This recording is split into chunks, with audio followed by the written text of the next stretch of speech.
Notice is hereby given pursuant to the Texas Open Meetings Act, Vernon's Annotated Civil Statute, Article 625217, that the city of Smithfield will conduct a special called meeting on August 31st, 2023 at 6 p.m. in the council chambers of the City Hall, 317 Main Street, Smithfield, Texas. Discussion and possible action on administration of the city hot proceeds. Councilman Etheridge is going to make a statement. Thank you, Mayor. Mayor and I spoke earlier this afternoon, and we agreed that since we really don't have a lot of handouts on this, that it might be good and beneficial to kind of set the stage for what this discussion is about for this item. As many of you probably know, the city enters into an agreement with the Chamber of Commerce to administer the expenditures of the hotel occupancy tax here in the city.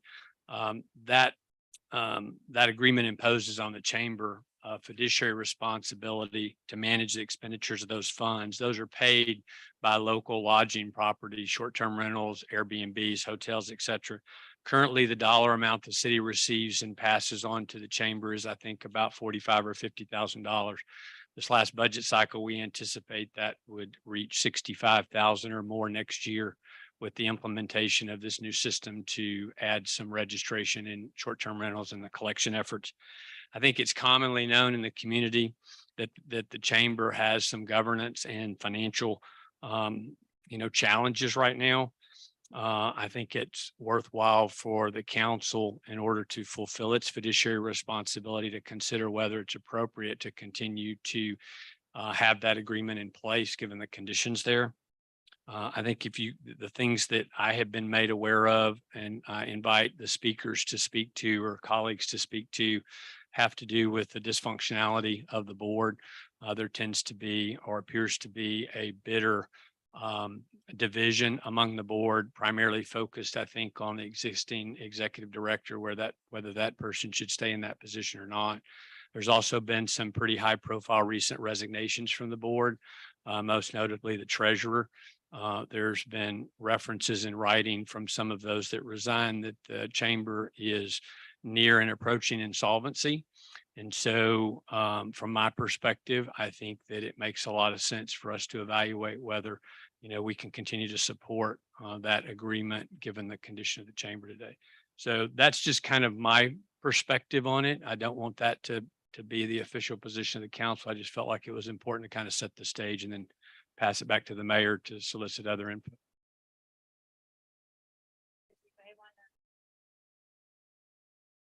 At this time, anybody on the council want to add to Tom's?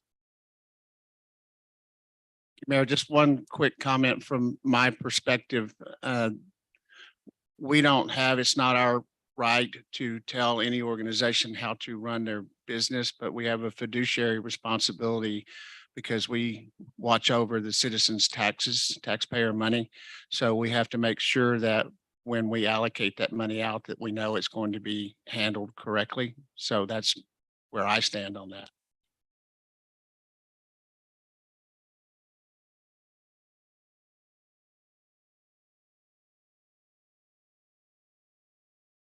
Anybody signed up to speak?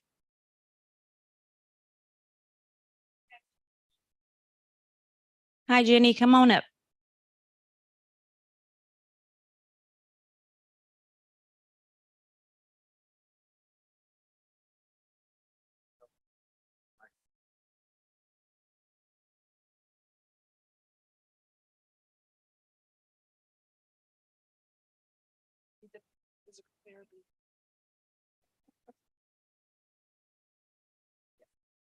Okay, everybody. I've been away for a while. I wanted to catch up, and I wanted to I thought this was an appropriate time to make a statement about some things that I've seen. State your name and yes, thank my you. name is Jenny Bush, 204th Avenue, Queen of the Hill. All right, I want to thank you for this opportunity to be here. My purpose is to point out the excellent quality we have in our elected officials. Right here, we have an amazing pool of talent and skills. Everyone is here for the best interests of our city. No matter what methods we use, we all know one thing: we want fiscal responsibility. You 5 council persons are our main source of solutions. We voted for you to vote for us. We did not vote for you to vote for as you think it would be best for us, but what we ask you to do. Now, please understand one thing. We're dealing with a citywide social philosophical issue as well as, a fiscal issue. So it's everywhere. Just look around. I discovered this while sitting in a hospital room for 25 days. I saw it because I had it all hitting me at once. TV, my phone, laptop, mainstream media, and social media everywhere. There's a social dysfunction going on everywhere. Here's what's happening. Citizens know there's a problem. Citizens want the problem fixed. Citizens go to leadership for the problem to be fixed. Leaders know there's a problem, but leaders won't make the changes because it's about making themselves have to change. It might affect them negatively. It might affect their established world. It may crumble around them. Their good or old boy networks may be affected. Basically, it's about leaders protecting themselves and their work or ideas. They don't solve the citizens' problems. They manage their own interests.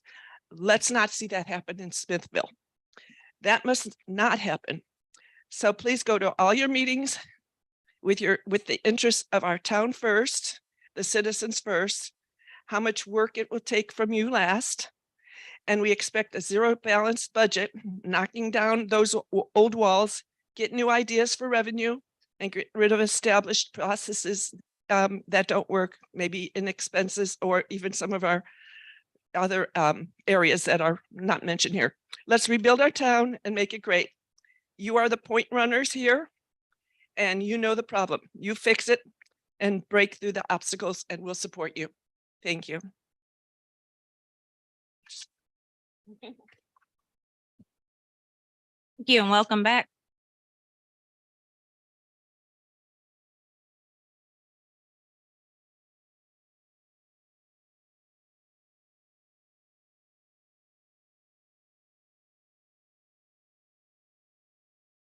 Hi, hi guys. My name is Tiffany Pryor and I own the Katie House Bed and Breakfast. I might have signed up for the wrong thing. I was wanting to talk about hot funds.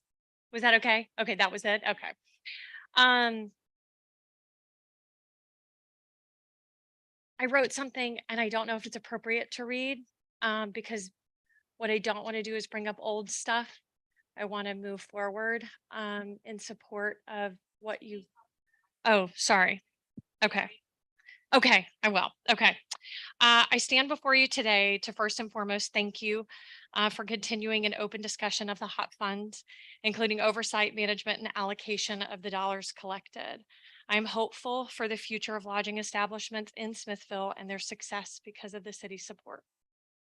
Second, as you prepare for what is next for hot funds, I want to share my experience as a lodging operator with the sole intention of raising awareness so that future lodging establishments and owners may avoid walking a similar journey.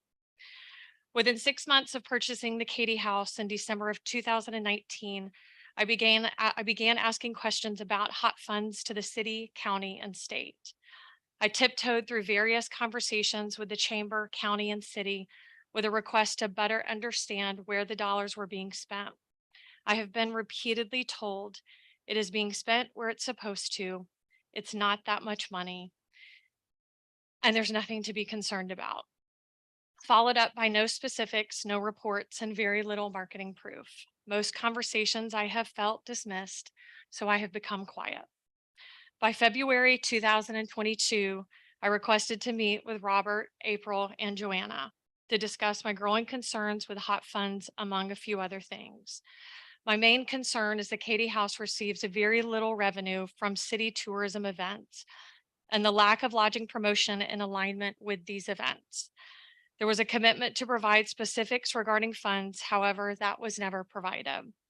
At the time of the meeting, there were only 6 lodging establishments paying hot funds.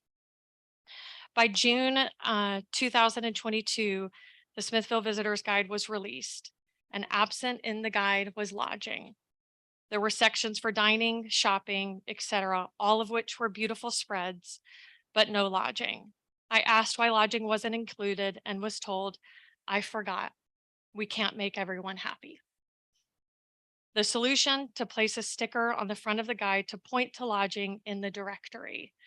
It was a solution. I am grateful. So please know I am not saying that in a bad way. I'm grateful there was something we could do, but it stung when you are not allocating, you're passing through these funds to the city. By August 2022, Tom Etheridge began to inquire about city's hot funds. It was over the course of several conversations that I felt for the first time I was not being dismissed, that I had truly been heard. Tom, thank you for that. By March of 2023, I introduced the city manager, chamber, and an attorney from the Texas Hotel Lodging Association. The Texas Hotel Lodging Association has been a huge support for me as a small business, and I'm grateful for them and Bastrop County. It wasn't until July that we were able to have a meeting with the members, Garrett, a few chamber members, Jimmy, and also the city secretary. It was at this meeting for the second time in almost 4 years regarding hot. I also felt like I was heard. Thank you to everyone that attended it. It meant a lot. And so as we move forward here, I just don't want anyone to feel dismissed like I have in asking these questions. And I genuinely come from a good place. So please know that, sorry, I don't mean to get nervous. So as you guys move forward, just the checks and balances of the money, that there be a request for spending from businesses or events, that there be a result that they have to provide, and what the benefits were to the hotels or to any lodging establishments, that there be more visible support for lodging, whether that's the chamber or the city.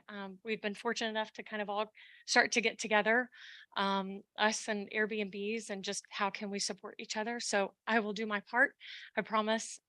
So that's all. Thank you, Tiffany. Tiffany, can I ask you a question real quick? I'm back up here. Did you ever receive the 2022-2023 hot funds report? Did you ever get a copy of it? That showed exactly what was spent on hot funds? Did somebody provide that to you? No. So we need to provide that to you for transparency, Yeah. right? Because it was handed out in one of the council meetings. So we need to get you a copy of that. And then there was also a 2022 tourism report that was done, and it shows all the expenditures from 12/14 of 2021 all the way up to January of 2023. And that was a $90,000 grant for tourism. So you're welcome to this report so that Yeah. you can study that. Yeah, I appreciate that. I think it, for us specifically, taking that and then asking the lodging establishments how it benefited them Mhm. is what I'm asking for. Okay. But I want to make sure you Yes. have the actual expenditures so Yeah, you I understand. have seen part of that. Yes. Okay, so Jennifer, if we can get her a copy of this, that'd be great. Okay.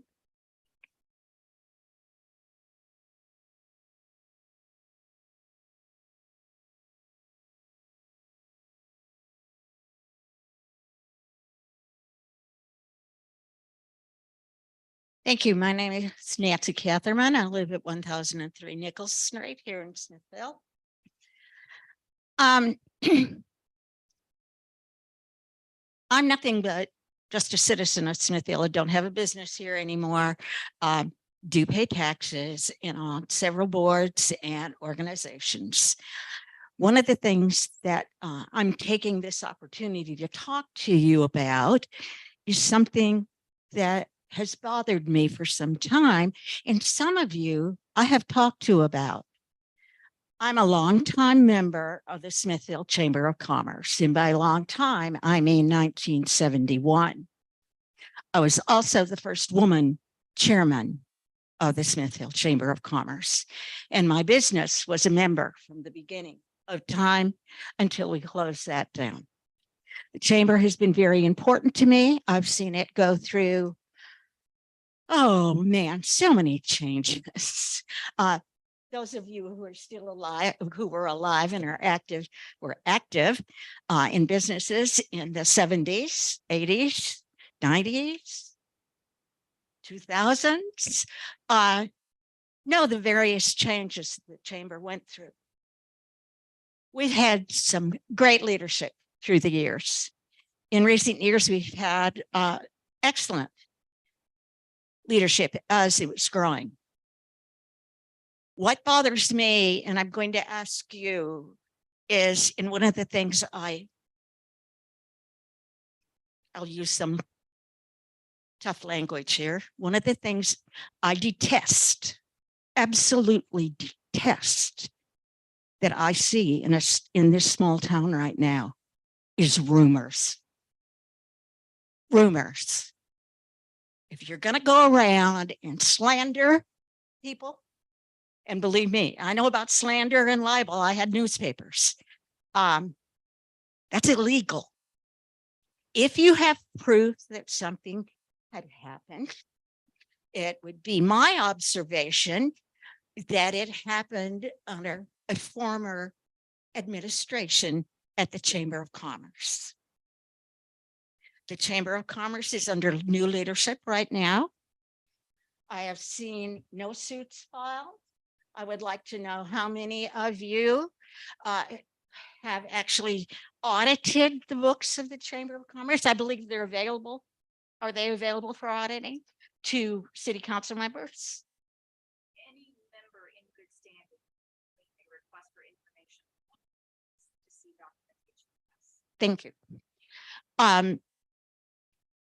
The hot tax, when it first came about and the chamber first became the recipient of it, I believe that was possibly when Adina Lewis was in charge. Just, I don't need but much more time. Thank you. I want you to look at the history of the chamber. I also want you to look at the new blood in the chamber, the new leadership. I have worked with Susie a few times. She's a smart girl. She's capable. She had nothing to do with what went on or has been rumored what went on in the chamber recently. Yes, I expect you to be cautious with money that you're going to give up. But I think you also need to not just judge something and make your decisions based on gossip that you have heard. I haven't seen any facts, but I've heard plenty of rumor and plenty of people who've wanted to share their ideas. And I think it's detestable. That's all I have to say. Thank you. And you all have a big job ahead of you.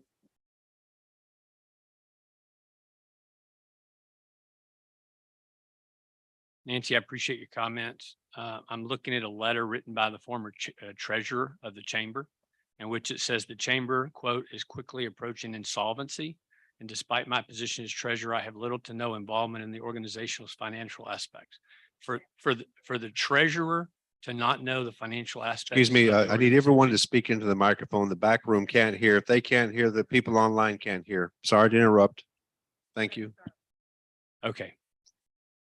I'm looking at a letter, Nancy, that says from the former treasurer recently resigned of the chamber, quote, the chamber is quickly approaching insolvency. And despite my position as treasurer, I have had little to no involvement in the organization's financial aspects.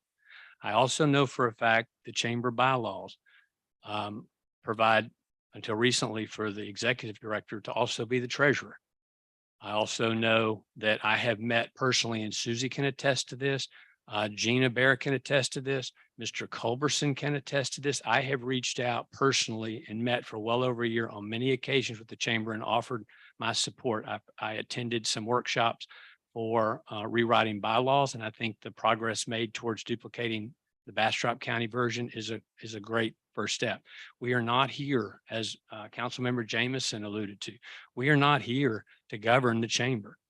Former chamber executive directors and current ones and board members are too frequently reminding everyone that they're a separate 5013C, and they are.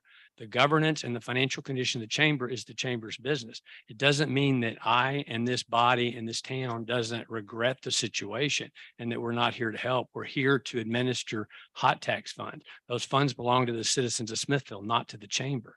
And I have sat for the last 2 or 3 months and listened to business owners parade through here in front of us, begging us to help them with economic development. I have listened to people like Tiffany Pryor come to me privately and come to this body publicly. Simon Madera, everybody, for anybody that's paid attention the last 60 or 90 days, we've had businesses closed. We've had citizens come and beg us to do something.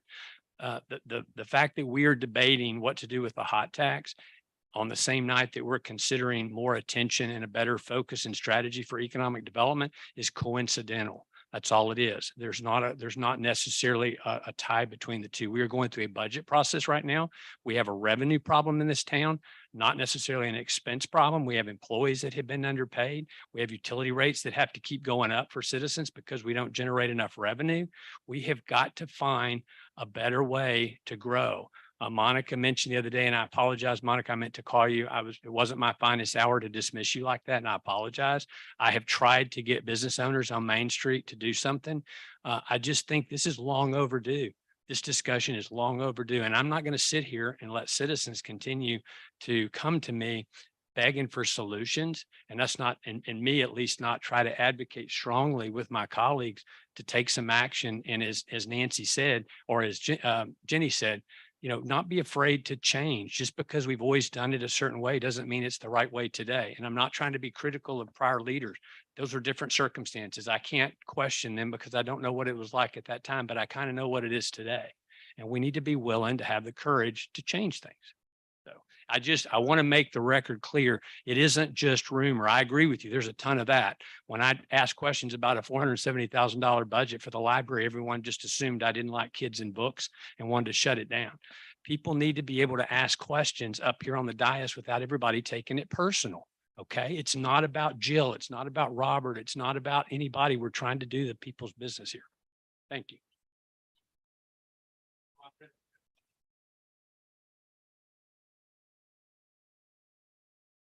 I want a copy of the letter. You're welcome to have it. I mean, it's not a problem.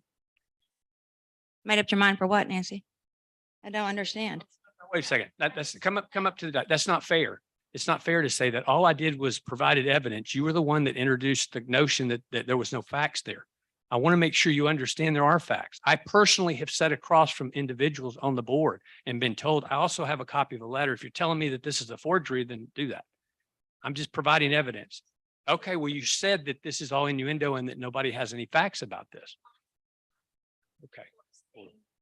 Well, that's why I shared it with you.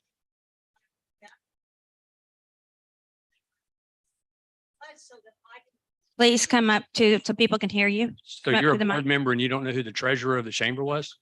Okay, you said you go to all the meetings. You don't know who the treasurer is? It was Stacy Tyner was who wrote the letter. Okay, Stacy I have Tyner wrote been the a letter. member of the chamber since 1971. I have been on the board off and on many times. I am not on the board now, but I am an interested party.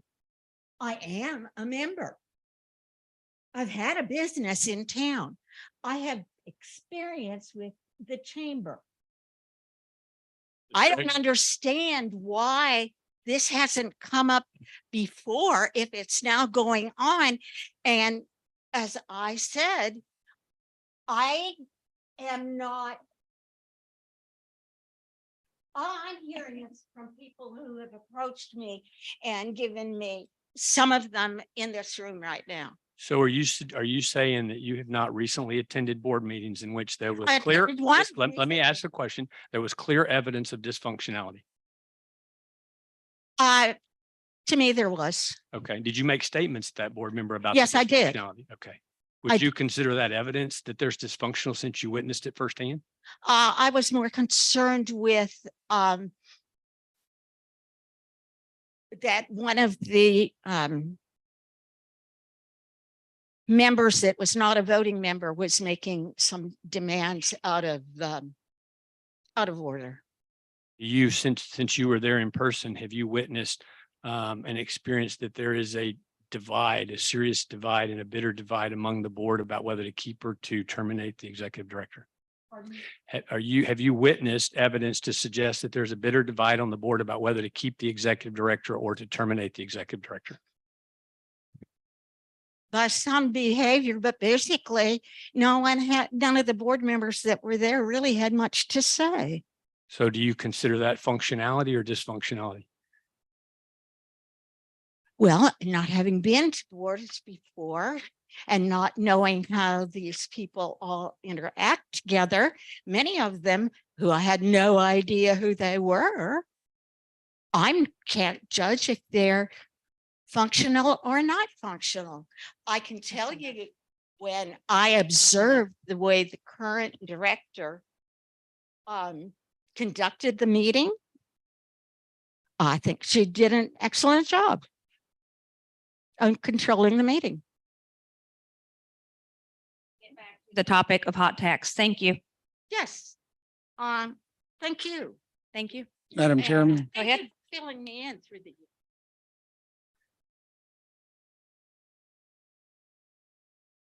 Madam Mayor. Jennifer, who else is left to speak?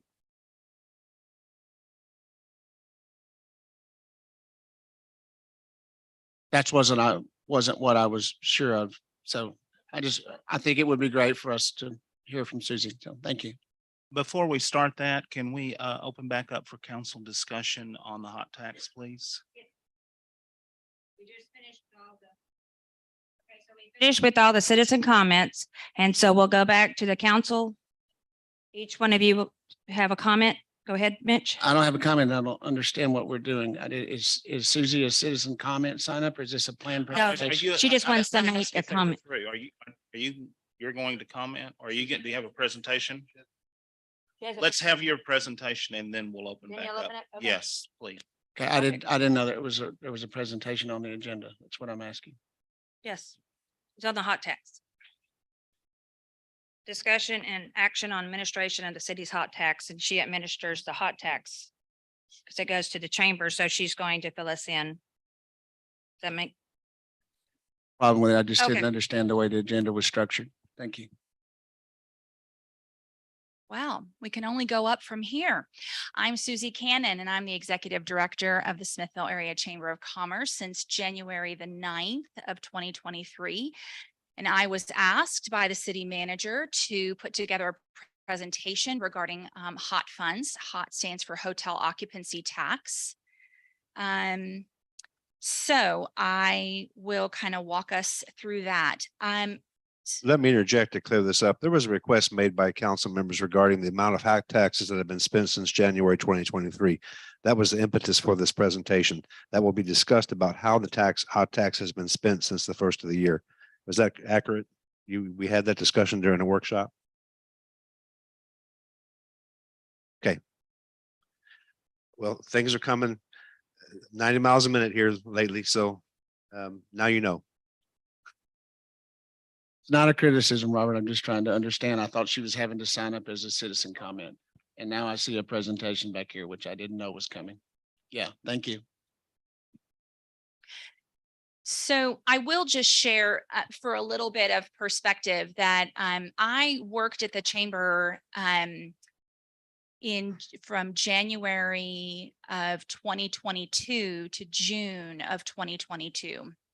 I was hired by April Daniels. I was the office manager, event coordinator. Then I left, and then I was hired back, and I started in January of 2023. In that in-between time, and I don't know all the ins and outs, but I can say as someone that worked for 6 months during 2022 and then returned in 2023, that there was a change in how hot funds, I'm going to use the word, this is my word, that it became more formal.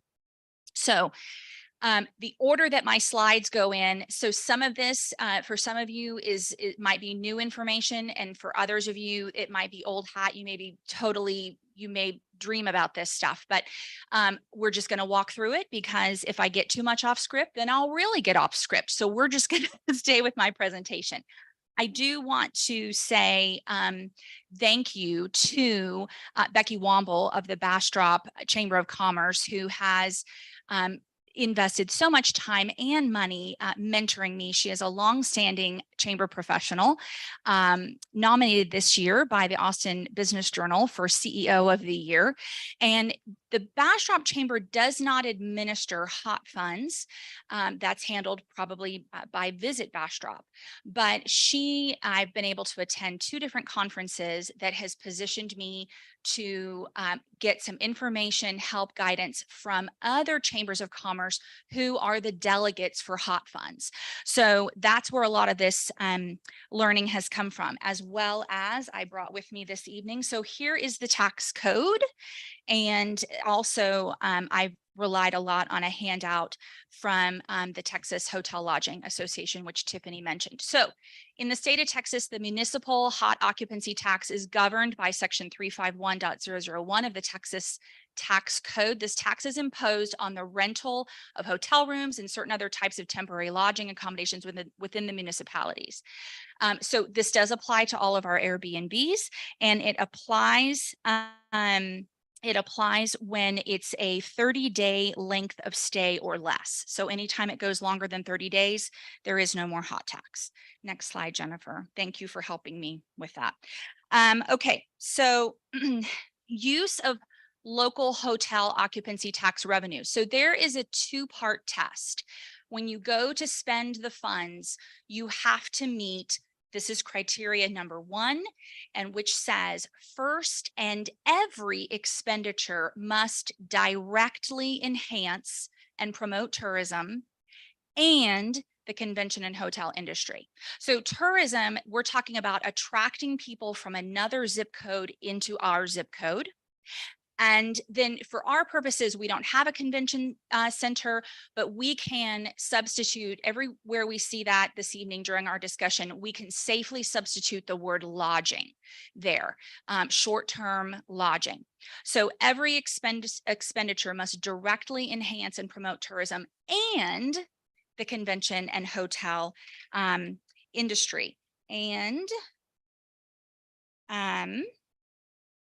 I wanted to read this. I highlighted this because I thought this was important. It says here, a direct promotion of the convention and hotel industry has been consistently interpreted by the Texas Attorney General as a program, event, or facility likely to cause an increase in hotel or convention activity, meaning we get them to stay overnight. Okay. Next slide.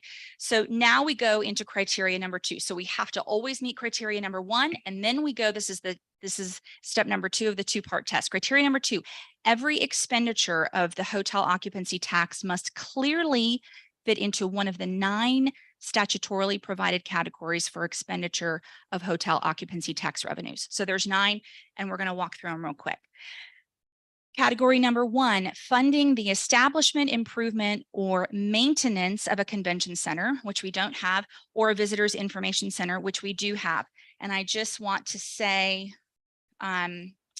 regarding the convention center that I will leave it to city council and people a lot smarter than me, but in the tax code, if you go to section 351.155, you can read all about how you can pledge and issue debt in order to be able to leverage, if I'm understanding it right, leverage future dollars to be able to build that convention center, and that would become a qualified project. Okay, but we have a visitors information center, and it's housed inside the same building. It's where the Railroad Museum is, the visitor center, and then the Chamber of Commerce. Next slide, please. Category number 2. If we were to host a convention in our town, we could legally use hot tax to cover administrative costs for facilitating that convention. Next slide. Category number 3, paying for, here's the biggie, paying for advertising, solicitations, and promotions that attract tourists and convention delegates to the city or its vicinity. This is so important that in the tax code, it requires that 14%, so whatever the municipality collects over the course of a year, 14% of your budget of hot tax must be spent in this category. And again, this is part 2 of the 2-part test. So you have to meet part 1. And then this is where a lot of our focus is paying for advertising, solicitations, and promotions to attract tourists to the city or its vicinity. Okay, next slide, category 4, expenditures that promote the arts. So we are very blessed. We have a cultural district designation. And when I did some research, I noticed that there were a lot of a lot of the towns that have cultural district designations. That is one of their features that is part of how they market their town when they do destination marketing. There is a 15% cap on that.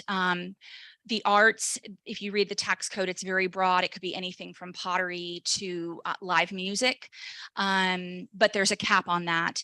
So we can't just spend all of it on concerts. Okay, category number 5, funding historical restoration or preservation programs. And there's a 15% cap on that. Makes me think of like the Smithville Heritage Society, you know, or other things. But again, you've got a cap, 15% of the total budget, no more than can be spent on that. Category number 6, funding certain expenses, including promotional expenses directly related to a sporting event within counties with a population of under 1 million. So UIL would qualify for this. And that's something that when I think of how we attract tourism to our town, man, if you know those parents that follow their kids around doing select sports, that's a moneymaker. If you can host those sorts of things in your town, that brings a lot of tourism traffic and dollars to your town. So there is a provision that would allow for spending on that. Category number 7, funding the enhancement or upgrading of existing sports facilities or sports field for certain municipalities. If you really read the nitty-gritty on that, we don't qualify. We don't have the type of facility that would qualify. And number 8, funding transportation systems for tourists. This is interesting. We could rent a really awesome charter bus and bus people around, but the bus tour has to start and end at a qualified short-term lodging establishment. And finally, number 9, signage, another big one, signage directing tourists to sites and attractions that are visited frequently by hotel guests in the municipality. So when I returned to the chamber's employment in January of 2023, I started on January 9th. It was a Monday, and there was a city council meeting that very evening. And at that city council meeting, city council voted and approved a written agreement. And I brought it with me just for posterity's sake. And it's this hotel occupancy tax services agreement. So this is a signed agreement between the city of Smithville and the Smithville Area Chamber of Commerce. It went into effect on January 9th, 2023. I signed it on January 18th. And so this document, which I think it would be, hopefully it's appropriate for me to establish, I think, that this hadn't existed. There had not been this written agreement. I mean, again, I'm not trying to talk out of turn about people that came before me in this position, but this is the first time that this written agreement was in place. And so now we're going to take a look at, on the next slide, we're going to start looking at what this agreement holds the chamber, what we are required to do. There's 4 main things. Number 1, we are to expend the funds in accordance with the uses permitted by Chapter 351 of the Texas Tax Code, which is what we just talked through. I hope everybody was listening because there's going to be a quiz. Number 2, we are to track all the expenses related to this agreement and report the expenses to the city. And we do that. I do that. Okay. Number 3, we have to maintain the hot funds in a separate bank account, and the chamber shall not commingle the funds in that account with any other money or maintain them in any other account. I kind of want to camp here for a second. So I started on January the 9th. This contract says that I signed it on the 18th. First National Bank requires meeting minutes in order to be able to open up a bank account. We had a January 2023 Board of Directors meeting. At that time, we made a motion carried, and with those minutes, I was then able to go to First National Bank in Smithville. And I believe it happened like on the 30th or the 31st of January, we opened up a totally new bank account just for the hotel occupancy tax. I receive money quarterly. The chamber receives hot funds quarterly from the city. Currently, the amount is $11,250. Multiply it by 4 is $45,000. So in fact, and so not only is it non-commingled, I think it was the 31st of January, but then it was like the next week, the first week of February, that I deposited the check, or we got the check to deposit. I even got hit with a $7 fee from First National Bank because I had an account with a 0 balance. Thankfully, we got that waived. So yes, it's in a totally new, totally separate bank account. What I also want to say, well, we'll come back, but this non-commingled funds, very, very important aspect to this. And then finally, the last thing that we're required to do of the 4 main things that this contract covers between the city and the chamber: maintain complete and accurate financial records of each expenditure, which I do. So what's interesting about the commingling of the funds, and then I will even talk about a project that happened before me that I believe and I perceive didn't do this correctly because the funds got commingled, is they have to stay non-commingled all the way through the project, So I can't, so as the delegate, the chamber as the delegate for these funds, they cannot produce revenue on behalf of the chamber because that would be commingling the funds. Also, no double dipping. So for example, I'm going to pick out July 2nd or July 4th, whatever you want to call it, July 4th that happened on July 2nd. I used hot funds to pay for the band, Nathan Colt Young Band. It would have been, and therefore I did not, but it would have been inappropriate for the chamber to sell like an entertainment sponsorship when I was writing a check to the band out of hot. In other words, I can't pay for the expense, but under the heading of an event brought to you by the Smithville Area Chamber of Commerce, then sell a sponsorship for an expense that I'm paying out of hot, and then I receive the income in. So the non-commingled has to stay all the way through. So this is not revenue create. This money is not revenue. It's not directly revenue creating. Now, could some sort of amazing event take place and someone has a favorable impression of the chamber and then they become a chamber member, and so therefore indirectly, we receive a benefit from it? Sure. But in the terms of the fund, the channels of funds remaining compartmentalized and there not being that double dipping on the funds, that is how it is, and that is how I've been doing it. Okay, thank you, Jennifer. Next slide. So let's talk about, so the city, I report on this money in alignment with the city's fiscal year, which started 10/1/2022. I was not working at the chamber at that time, but it is part of the spreadsheet because the fiscal year encompasses a little bit of time before I was back working for the chamber. So there are 3 main ways this spreadsheet, this budget spreadsheet that looks. I think this is the one we got last year. Have Okay, we? what you're looking at is my PowerPoint presentation, and we're not, you're ahead. I'm not at that slide just yet, Oh. but Oh, you're hold on holding to that your one up. hats. We'll get there. So this is the budget. And this spreadsheet, and I don't mean to put Jill on the spot, but like, did you kind of craft this? Did you create this Excel spreadsheet? Kind of. I did tweak it, but Yeah, so Cynthia White.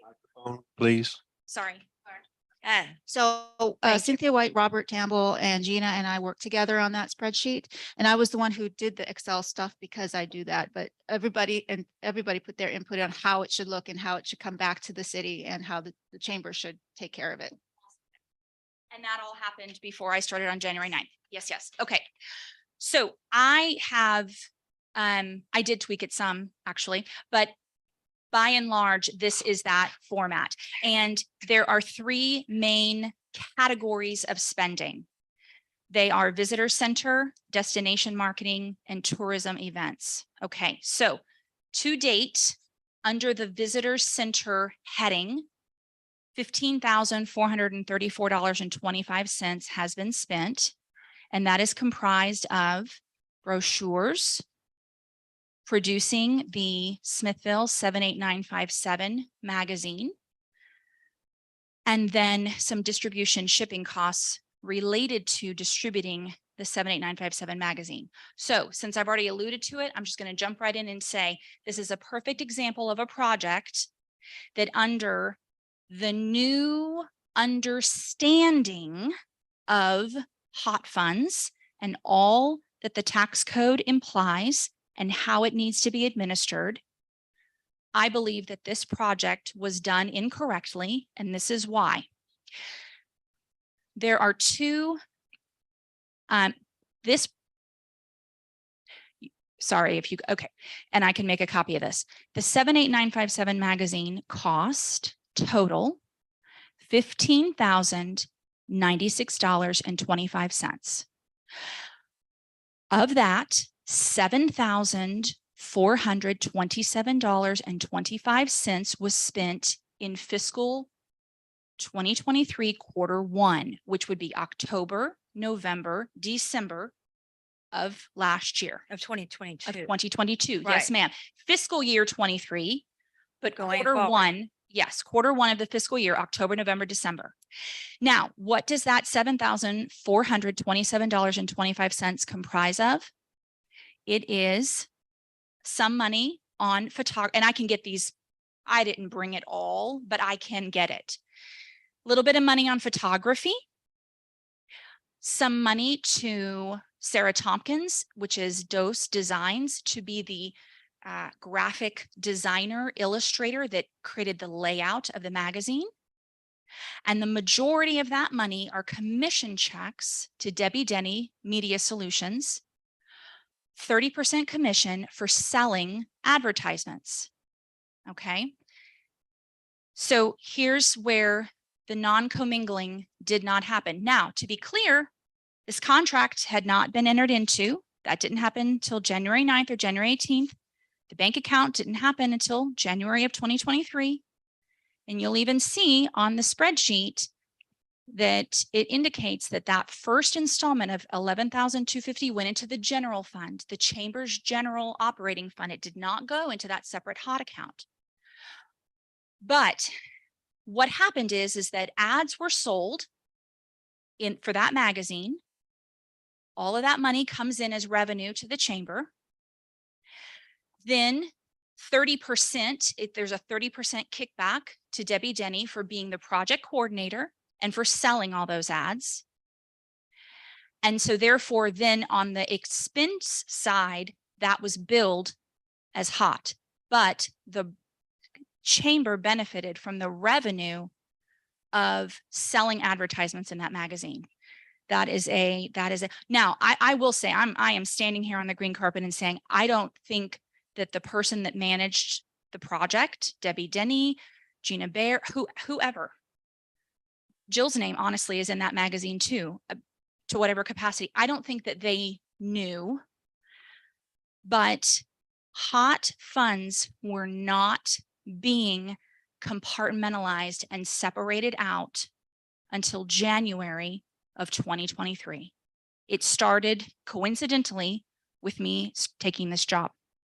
So then in Q2, which would be January, February, March, I signed a check for $7,669 to Zapco for the printing of those 5,000 magazines. So that was good. That was good because that was a direct cost to have those magazines printed.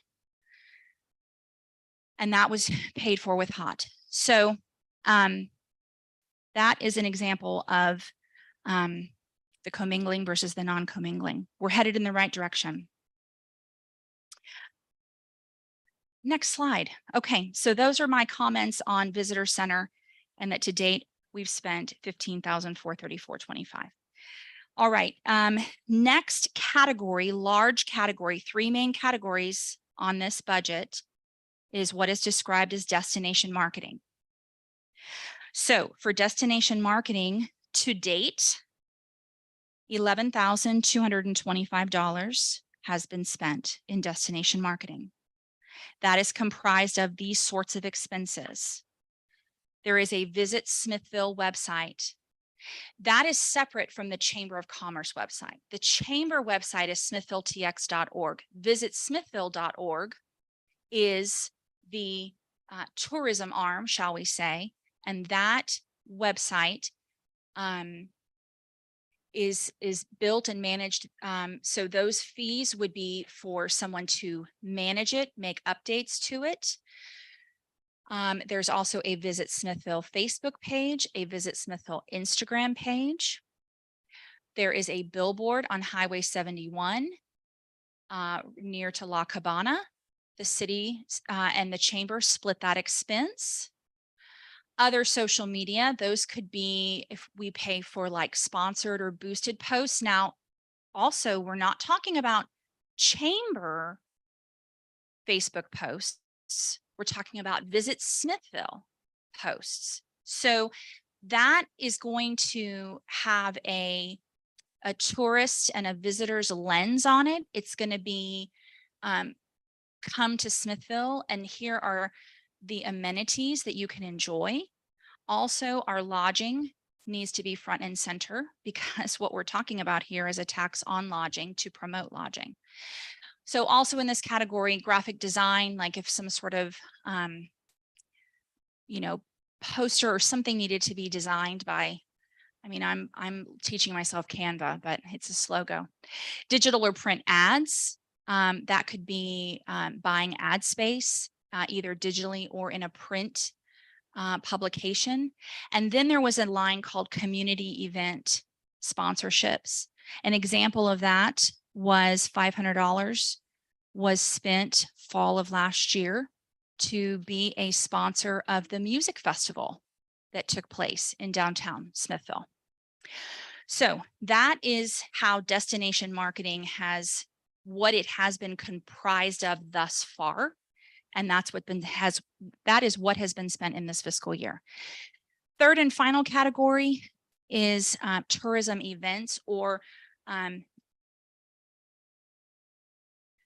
I have now made it more wordy, which is one back, Jennifer, which is something I'm great at. If you want succinctness, do not come to Susie Cannon. Expenses to support or advertise events with a tourism or lodging impact. So $7,611.98 has been spent in this category, and it has thus far, and these are the events that it has gone to. And then I threw on there upcoming because I've now put a little money in the budget for the upcoming Wing Fest. So Festival of Lights and the Lighted Parade that took place last year. Sorry. Don't give them a sneak peek, Jennifer. We got to keep them on the edge of their seats. The July 2nd, it's great that I'm not seeing the audience behind me. July 2nd, the Smithville Patriotic event, the fly-in, and then upcoming the Wing Fest. So that is, that's where it's been spent, again, 3 months of it, not under my direction or leadership. And then what are we at? About 7-8 months of it under my time. Do I think we could do things differently? Do I think that we could do things better? Yes. And it's been really wonderful for me to, again, learn and get information from these other chamber professionals. 3 of them specifically, all in very different markets within the state of Texas, one outside of Dallas, one outside of Lubbock, and one down in Aransas County by Port A. So they all get really different quantities of hot funds and do some different things, but they're all hemmed in the same way.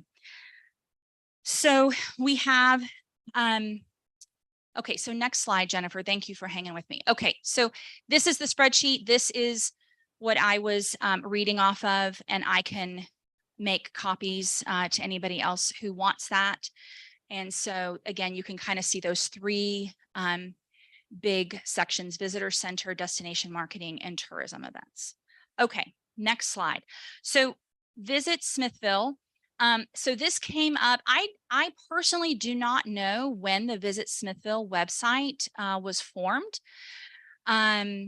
Yes, Councilman Bruno mentioned a tourism report. The chamber did receive $90,000.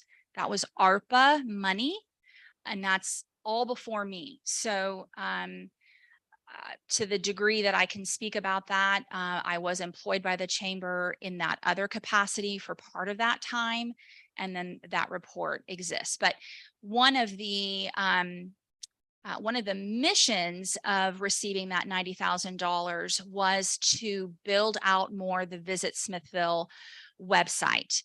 And our destination marketing should center around our identity and our amenities, and of course our lodging. So this is what I think are our amenities and our identity: our railroad history, our natural resources, whether that's the river, our state park, and our city parks. Here's a big one: our proximity to Round Top, Warrenton, and Formula One. Our cultural district designation, which I've already touched on before, our wealth of artists, galleries, mosaics, and murals, and our accessibility to live music. Our film-friendly designation and our filming history. That is still probably the top thing that people come into the lobby for. Where is the Hope Floats House? And they want that film map. Now, what do I think? What is another thing that I think we could be doing better? That Visit Smithville website does not host, well, hold on now. It does host a digital version of our 78957 magazine, but it does not host any of our brochures. Our 2 prominent ones that were updated in early 2022. Also, some of the 90,000 ARPA money was spent on that. I was around for that. I was not the coordinator on that project. Becky Osborne was, but the film map and the historic tours, historic buildings, historic tours, those brochures are tip top, up to date, but you have to come in to the visitor center to get them. And so again, just being new and thinking this through, wait a minute, this needs to be digitized and it needs to be hosted on our website. Because once they're already in our lobby, which that's great, but they're already here. The purpose of HOT needs to be attracting and being much more strategic in attracting people out there and bringing them here. So our film-friendly designation and filming history, our antique and boutique shops, and our Main Street charm. And I've got to get a QR code on Smitty, because guys, I sit at my desk, people are coming all the time for a selfie with Smitty. They crouch way low and they tip their phone so that they can try and get all of him. I have been working on a weekend. I have been working late at night, and I see people and they pull up and they want that selfie with Smitty. So Smitty and our Guinness Book designation. I think that those, because who are we? This is a lot of what that destination by design. Is that what it's called? The lady that's been doing acceleration by design. And yes, we should be marketing who we are, what our town is. That is what is going to bring them here. Okay, So that's our Visit Smithville website. Next slide. We're almost done, Jennifer. Okay, then our lodging page. Okay, so this already exists and it already looks great. At any moment, I'm waiting. You guys sign that contract with Avenue Insights for all of those additional lodging listings. As soon as I get those, I've already told my web person, I'm going to be hitting you with all these other addresses. You're going to have to, find, where they're hosted on Airbnb or whatever it is and get all those listings. So we already have a fantastic page that hosts a consolidated listing of all of our lodging. And this is what people need to know. They need to know, hope I don't offend anybody, that they're not contained to just the one on Highway 71 or the Katie House. And I say that with all due respect, that there is a lot of other lodging. And now we're going to have that information and it's going to be hosted in one place. And I think that we need to do a lodging rack card and have a QR code that takes people directly to that. And when we spend hot dollars in any of the other different ways, I think that, that lodging, let's think about it. It's a tax on lodging to promote lodging. That needs to be on everything. On any event that, how did I word it, has a tourism impact and potentially would get some hot funds, expenses to support or advertise events with a tourism or lodging impact, it should have visitsmithville.org lodging on it every single time. Okay, and my final slide. So hopefully you were dazzled with all of that, because now I get to let you down and say that I totally forgot to do this, but for fiscal year 2024. So here's kind of the highlights. Again, we're looking at those three big categories: visitor center, destination marketing, and then funds to support and advertise events with a tourism lodging impact. So again, I still think that those three categories, but we can do better. We can do better. I don't think, and I really mean no offense to anybody else, but I do think that we can do better and be much more strategic with how we spend our dollars to make sure we don't need to market Smithville to Smithville. We don't need to market Smithville to Smithville. I don't even think we need to market Smithville to Bastrop. We need to be, and so what that comes down to is, we identify our feeder markets. Where are people coming from? How are they finding us? What are the major corridors that they're coming? And we know it. We know it's I-10, Highway 71, I-35. So we identify our feeder markets, and we also tap into our special interest categories, which takes us right back to what I was saying before. Who are we? Our natural resources, our films, our cultural district. So are there special interest categories and enthusiasts that we should be marketing ourselves to? Should we have an ad? We do, and I can see that there's a history of us advertising in the Round Top magazine. So I think that we need more of that more broadly. So what do some of these other really successful chambers do? They hire a consultant. They hire, especially in a situation like this, because if we're talking $45,000 or $50,000, so the only way that any of that money could be captured to pay a person, their 100% of their time would have to be on working on everything that we just talked about tonight. So if you get a consultant, get a media buyer that can work on, finding that advertising, print, online, digital, creative content development. They can shape placement, creativity, and length of run. I don't want to speak out of turn, but I don't see that there was, well, I'm not going to finish that sentence. That's what I've learned. That is what I've learned.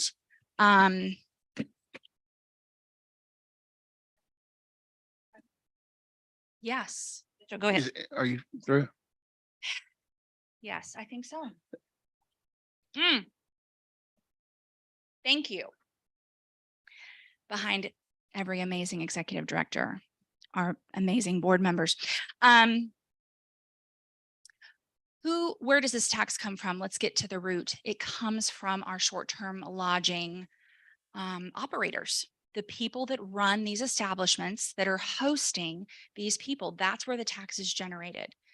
Kathy Meek, and who's on my board, and Rebecca DeLuce, who owns Ruby's Foxcroft Cottage over on Cleveland, adorable pink front door. They have teamed up and they have formed a lodging working group, and it serves a lot of purpose, just networking between them. Who do you use for repairs? What are the amenities of your establishment? Tiffany Pryor put together a spreadsheet, or you did some sort of a survey that got distilled down into a spreadsheet so that they can refer. Somebody's looking for a certain type of facility that would meet certain needs, they can refer within it. It's just good networking for them.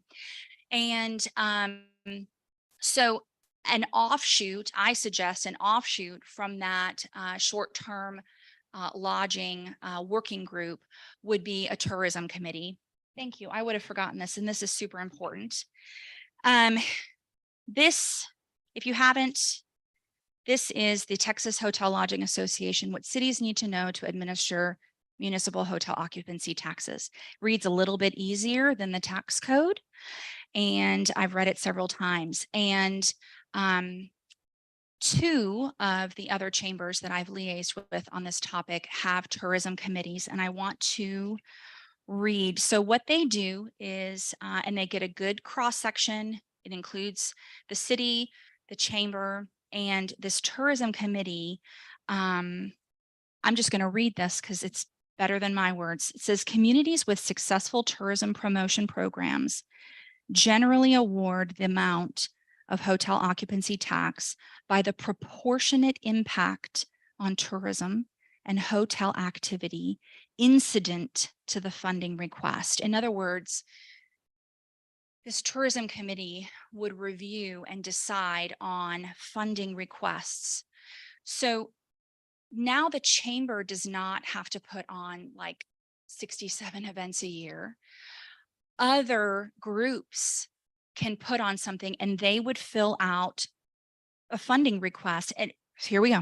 I don't need to talk. I just need to read. Entities applying for hotel occupancy tax revenue funding should indicate how they will market the event to attract tourists and hotel guests. If an entity does not adequately market its events to tourists and hotel guests, it is difficult to produce an event or facility that will effectively promote tourism and hotel activity. I'm going to read this next paragraph because I think it's important. A city or delegated entity should also consider whether a funded event will be held in a venue that will likely attract tourists and hotel guests. For example, if an event is held in a local school or community center, it may be less likely to attract tourists than if it's held at a local performing arts venue, museum, or civic center. Each community will need to assess whether the facility hosting the function is likely to attract tourists and hotel guests. Similarly, if an event is a community picnic, local parade, educational class, or other similar type of event, it is often not likely to attract tourists and hotel guests and would likely not be eligible for hotel occupancy tax funding. THLA, it was a wonderful meeting. Garrett Coppage was there. I know Jennifer has tried to get him to come and speak. He is general counsel for THLA, and he's also a lobbyist. He introduced himself as a double dirt bag because he does both of those things. It was a wonderful meeting. Tiffany's bacon made it better. I suggest bacon at meetings. It really does make them go better, but it was very eye-opening and enlightening. And really, we have nowhere to go but up on how we market Smithville and how we can empower other organizations, not just the chamber, to tap into HOT for help when wanting to advertise an event that will fulfill the criteria. I will say that the Rockport Fulton chamber, they administer a whopping $450,000 of HOT funds because they get it from the city of Rockport, the city of Fulton, and Aransas County. They do not fund a first year event. They make that other organization get their feet wet and get that first inaugural year of the event out of the way and learn and make your mistakes and then come back. And then they work with those organizations and help them fund. And I think that our city and our stakeholders, which is what you're talking about, Tom. Also, I just want to say in all of these conversations and Simon Madeira's letter that was read years ago or months ago or whenever that was, nobody's remembering the $115,000 of ARPA money that the city gave to the chamber and the chamber gave away in small business grants of $2,500. And then there was a second round of $1,000 each. And so I am not dismissing how people feel, but I do think that it's relevant to remember that those small business grants were given out during 2022. And there's been no mention of that. So, okay, I'm sorry. Now you go. No. Sorry, my microphone was not on. The question was, have you presented this to your board? No, sir. Okay. It was a very effective go forward presentation, and I applaud what you've done and the plans that you have put forth for it feels to me like you're leading and you're taking control. We've had lengthy conversations, you and I and Mr. Yes, sir. Culberson and Ms. Noya and other board members I've spoken to about my position on whether or not how we're going to handle how the hot proceeds are going to be handled if there's a decision made tonight. What is the current financial position of the chamber? Independent of the money that's in the separate non-commingled hot bank account? Well, I just total. I mean, you've got cash on hand, you can fund current events. How many employees do you have to tackle a program like this?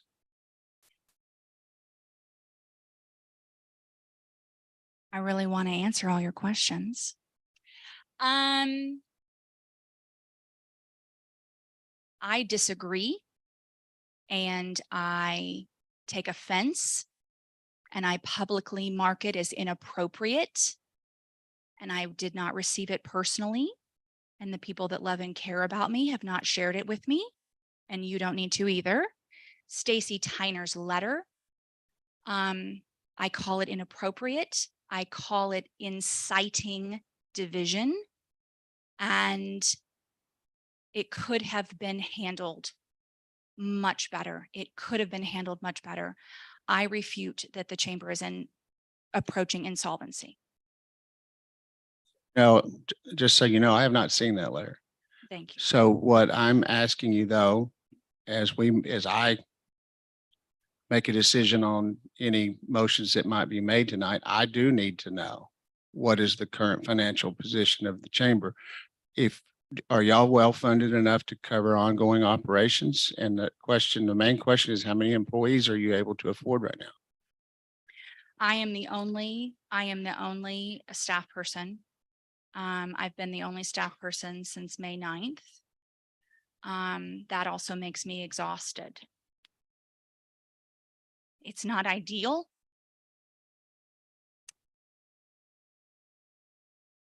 I'm not the reason that it's that way. I'm happy to delve into that. The financial, there was terrible overspending. So that's where, so you don't have to go in and to help you not get, I'm going to help.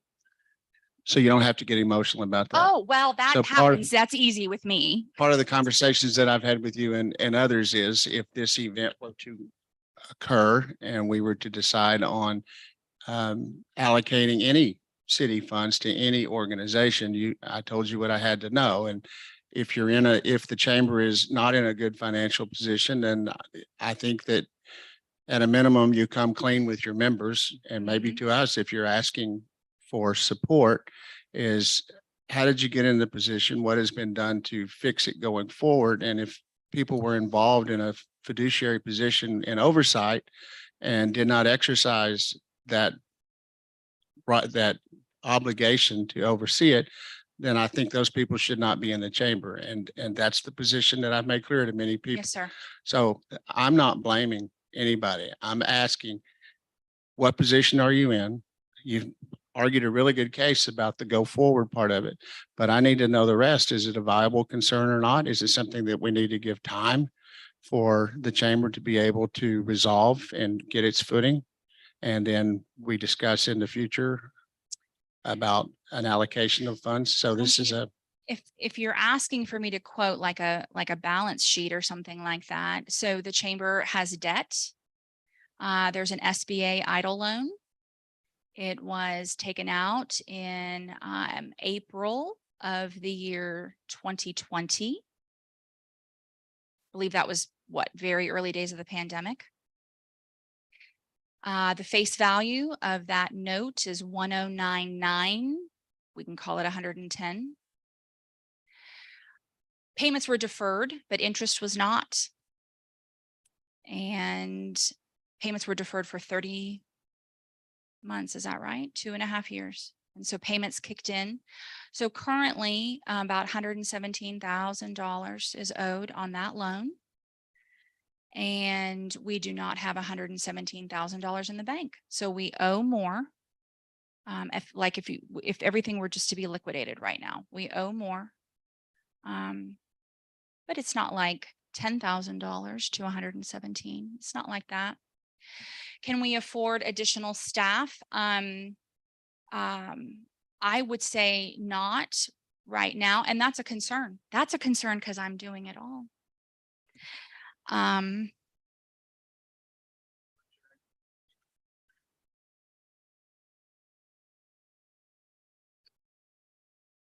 you're exercising your your fiduciary responsibility and making those decisions. So I do applaud that. I'm just looking at the viability.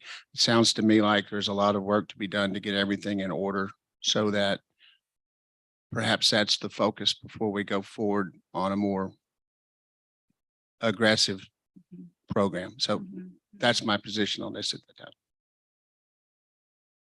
I'd like to ask a question. How many new members have been brought into the chamber since you've taken over? I think over 40, just over 40, 38. Okay. So the chamber's growing, so your situation with that is doing better. Yes, we have new members. We have new members every single month. We have new members. But there's a lot of cleanup, Jimmy. There's a lot of cleanup. Trade memberships were very popular, and then we had a pandemic. And so what it looks like is it looks like past dues weren't dealt with. What I think that is that past dues weren't pursued during the pandemic. Maybe that's two sides of the same coin, but yeah, I mean, if every single thing that was owed to the chamber got paid, that would be an insurgence of about $20,000 because there's outstanding dues. So I'm working through that, and there's just I get a lot of different feedback, and it could be things as innocuous as I tried a membership and but I didn't know that it auto renewed. So to me on my system, it looks like they're 2 years past due. Well, maybe they joined in 2018 or 2019 and paid 1 year of dues, and then nobody's followed up. So trying to just clean that up and really get an idea of what's truly an accurate, what's our accurate receivables. Let me just also address, because it's relevant to HOT, and I feel like it's a bit of the elephant in the room, that the $11,250 quarterly used to go into the chamber operating account. I understand that part. And I'm going to say that right now, I think you are doing a wonderful job. I will speak to that. I've seen how you work and what you do. Thank you. I'm going to ask one more question. Sure. how many active chamber board members help you on a daily basis? Well, I think that's a relevant question. it's absolutely a relevant question. Our board is 15 positions. There's 15 board members. Currently, we have 14. Our bylaws, both current and the ones that we're working on getting in place, say that we can go, I think currently it says we can go down to 3. We can still operate with only 3 board members. I believe the new ones we're talking about say we can go down to 5, go from 5 to 15. There's a solid 5. There's a solid 5 that are supportive. I mean, thoroughly supportive. And let's like this isn't the Susie Cannon platform. No, No, I'm no, not. no, you're not. No, but I just want to say this. This is the Chamber of Commerce. I It's over 100 years old, or at least from 1908, the trade association. So I don't want anyone in the room to think that when I talk about the people that support me, it's not about me, but it is about me. And so I appreciate that. No, all I'm asking this is because if you have a 15-member board and you only have 5 members that are working with you, then you're only getting 1/3 of the support you need. That's absolutely right. So that's the point I'm trying to make, because That's moving absolutely right. forward And then- with the and then- chamber, we need to know how this is going and who is being involved and who is not. Yep. Well, and Wait till let me Tiffany see who's finishes. here tonight. Tyrone, do you want to go? Okay, I think what, at least what I heard, and I suspect others too, what we've heard in the last 15 or 20 minutes is the definition of dysfunction. That's what that is. That's what has been described as a dysfunctional. Which part? Which part? Everything that you've spoke to. You only have maybe 5 of 15 board members that help you. Oh, okay. Just let me finish. I wasn't sure Uh, where and you the- were and the- starting. And the financial definition of insolvency is you owe more money than you have assets. Okay. And you said you have $109 plus $109,000 loan. I assume that you're paying interest, but not paying the principal that's required under the loan, and that it's adding to the balance. Is that right? So the payments were deferred for 30 months from 2020 until October of 2022. The payment every month is $471, and it is a blend of interest and principal. The loan has swelled in those 30 months that no payment was made. For The 117? interest, it swelled to 117. Right. The face value was 1099. Okay, so you have a $117,000 loan, idle loan that you have to pay. The real estate is not owned by the chamber. There's no tangible assets. Correct. It's cash in the bank. I think everybody in here feels terribly sorry for you, to be honest with you. I met with Mr. Culberson. I feel terribly sorry for Mr. Culberson, to be honest. The reality is, as regrettable as this is, when we sit up here, it is not our responsibility to govern or to bail out the chamber. These are the citizens of Smithville's money. And to me, I think the chamber has a future if what you just described comes to fruition.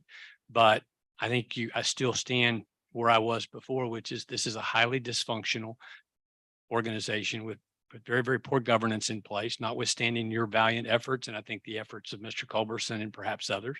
You're insolvent financially. And I think coincidentally, I think that there had been loud and long pleas from the business community for the city to do something different than what they've done in the past to spur economic development. And I think the future of economic development requires a sustainable funding mechanism, and the hot tax is going to grow. That hot tax belongs to the citizens. I think it's better housed and administered at the city. That's just my opinion. To go back into, do you want to? No, go ahead. I would like to go back into council comments out of the open, listening to comments and talk about what was happening before. Go back into our meeting of us talking about how the hot tax will be administered and what we're going to do.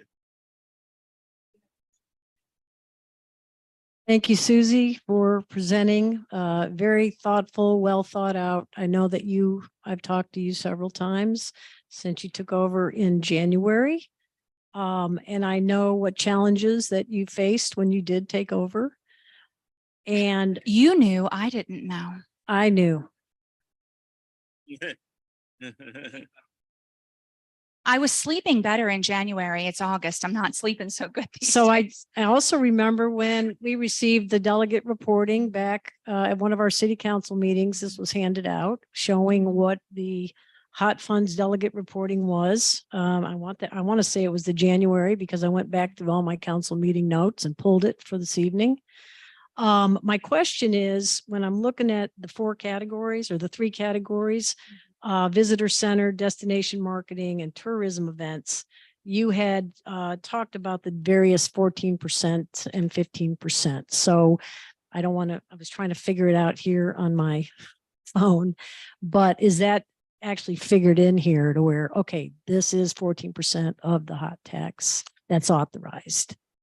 So what we could not exceed would be, we could not spend more than 14% on arts. Correct. So bands, like commissioning, art, things like Mhm. that. Yes. Okay, so Yes. when you worked out the budget, that's how you did the 3 categories, basically.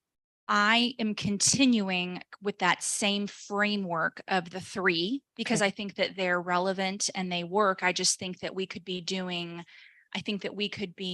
more effective, making more effective expenditures under those 3 large headings: visitor center, destination marketing, and tourism events. So back to the 78957. I don't mean to pick on the 78957. It's a beautiful magazine and we love it. But so this binder represents April Daniels, who can distill everything that was in her head. She had done the job for 8 some odd years. Don't quote me on that. I could be off by a little bit. I worked for her for 6 months. Bridget Paget was her office manager, events coordinator. I think the 2 of them had been working together for close to 5 years. To be honest, they were quite difficult to train from because they could finish each other's sentences. And there was no, and so I'm like, what are we talking about? Who are we talking about? There was no training manual. I mean, they were just on that wavelength. So I'm sure that April worked very hard to try to distill and create this guide for Gina as she served as the interim. But what is unfortunate is when you read the little synopsis here on the 78957 project, what's totally left out is distribution. Okay. So a whole bunch of money was spent on magazines, and then there was no line item for distribution, and there was nobody like, okay. And so we're working on that. Okay. And for that, I need to salute Caroline Noya, who has single-handedly, and even on her journeys to and from Louisiana, she's distributed 23 boxes. Thank you to Councilman Jenkins, who provided us with the information for me to go through the appropriate channels to get these tourism type periodicals approved to be in the travel centers that are along our state Okay. highways and So you're making interstates. progress, but Mhm. okay, so I think you and I talked a little bit about, okay, so right now you're the executive director, you have to handle the budget, and then you've got 5 board members that are helping you pretty Yep. much on a daily basis, would you say? Or yeah, they're really close to- involved. clo- Okay, they're more like a little yes. bit of a staff for you. So Yes. that's good because you can't afford to pay anybody right now. Right. And you are representing the Chamber of Commerce, which has been here for almost over 100 years. All right. So we're talking, it looks like you have a plan for your hot funds to be able to manage going forward, because as you said, you're not commingling at Right. all. Right. So if you were to receive, you've got a separate account, which Yep. is good. Yep. And you have a plan and a way to brief back the city of Smithville to show fiduciary responsibility Yes, ma'am. on a monthly basis. Yes, ma'am. Yes, Okay. ma'am. Thank you. My comment is, when the chamber began, we had the hot funds, the 11,000 that went in. There was no justification on how it was spent. And we went back and looked at the email after you had started, remember? And I wanted you to share with all the chamber, all the city council people how that money was spent. That was an important factor at how the chamber at one time kept ahead. A person was paid out of this hot fund money, which was Becky Womble, a whole, and so, I'm sorry, I got Becky on the way. So, go ahead. Becky Osborne was paid Yes. from the 90,000 ARPA From the tourism. from, But yes, yes. my whole point to Yes. that is the hot funds is tourism, is bringing people to Smithville, is doing events, people to come spend the night, so on and so forth. And so when this new document came out, it changed how that money was spent. And we all had to learn how this money had to be respent in our town to promote our businesses, promote our hotel stays, our so on and so forth. And so we are all learning how to, this hot funds needs to be distributed. And at this point, it's hard to manage when you have no money in your managing account. And so we all, as a chamber board, tried every possibility we could, but learning how to allocate the hot funds is part of the journey. So that's, I think, Madam Mayor, if I'm correct, what you're referring to. So again, in 2022, when I was just a worker bee, right. just a worker bee, I was trained, April Daniels trained me on how to generate an invoice. I invoiced the city quarterly. I invoiced the city $11,250. However, that entire $11,250, according to the way that she had me type the invoice, was broken down into 3 different line items. 6,000 of it was called hot. 3,750 of it was called economic development supplement. 1,500 of it was called event coordinator supplement. And it went into the general operating account. And there was one other thing. And I'm just going to read this just for grins. This is what's on page 3. The heading is called Marketing of Smithville. There is a long list of things the chamber does to market Smithville. And this is how it reads. The billboard by La Cabana. Visit smithville.org. Visit Smithville Facebook. The visitor guide and directory. Smithville 78957 magazine. Brochures, rack cards, the chamber website tourism section, magazines, newspapers, online ads, Best of Bastrop magazine, Elgin Courier ads, packages to visitor centers and lodging properties and businesses in the region. Right below it, it says economic development, facade grants. We do this in partnership with the city.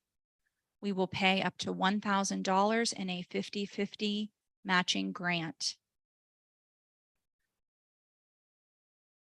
What I presented tonight is taking bit parts of the past and the present, but largely shaped by the training and the mentoring that I've gotten from 4 other chambers that help me to have a vision for how they administer hot and stay hemmed in, because that 2-part test and that 9. And I would like to, I want to make 2 more comments. Mitchell, you talked about the chamber's financial status. I can't remember exactly the words that you said. I've met a couple times with Adina Lewis.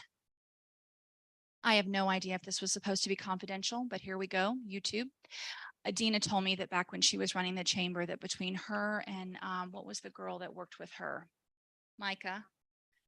There were many times that Micah got paid and Adina didn't get paid.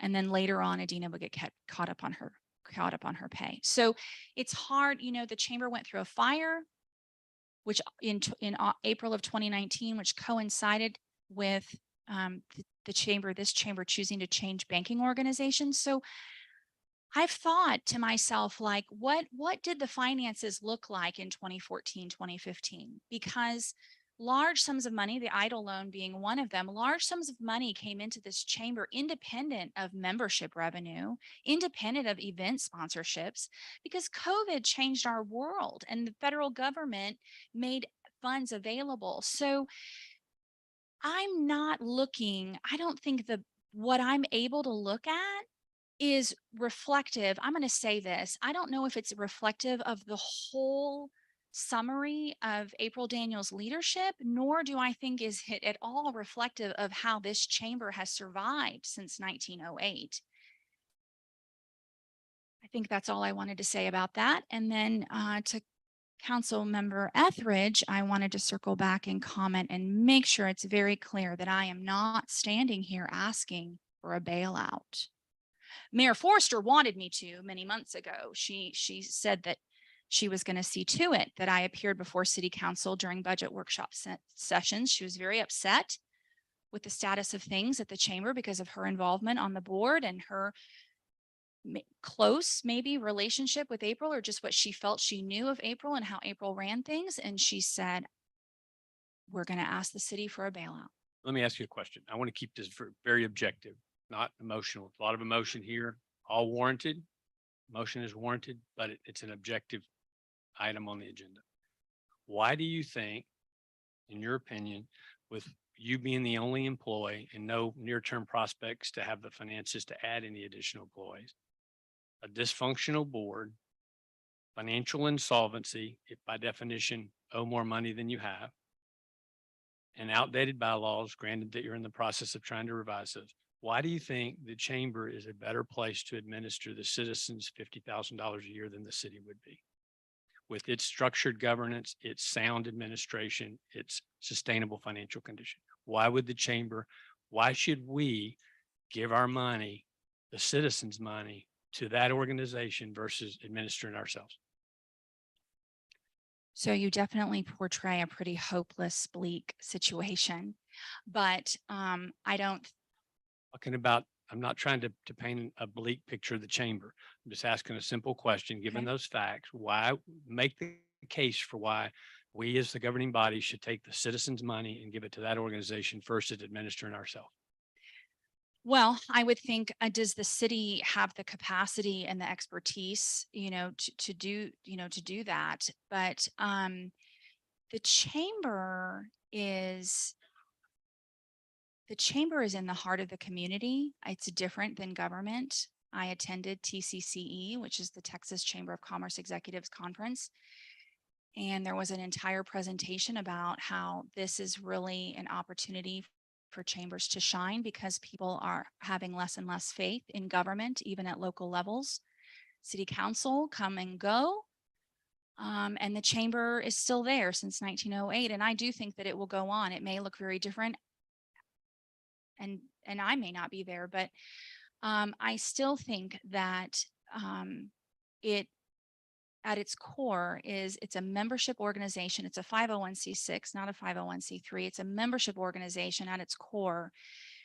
And I know what I do, and what I try to do is listen to people and make sure that people feel seen and heard and remembered and advocated for, and I help them make connections. And I still think, whether it's me or whether the organization gets to a point or decides, let's not spend money on staff, let's just be a volunteer organization, I still think that it has relevance and a pulse and has an approachability that government does not.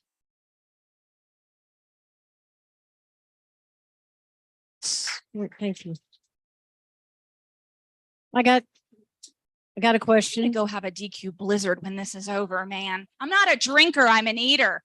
Okay, So I have a copy of the 2022 tourism report when the city of Smithville gave $90,000. Who was the treasurer during the 2022 Chamber of Commerce Board at that time?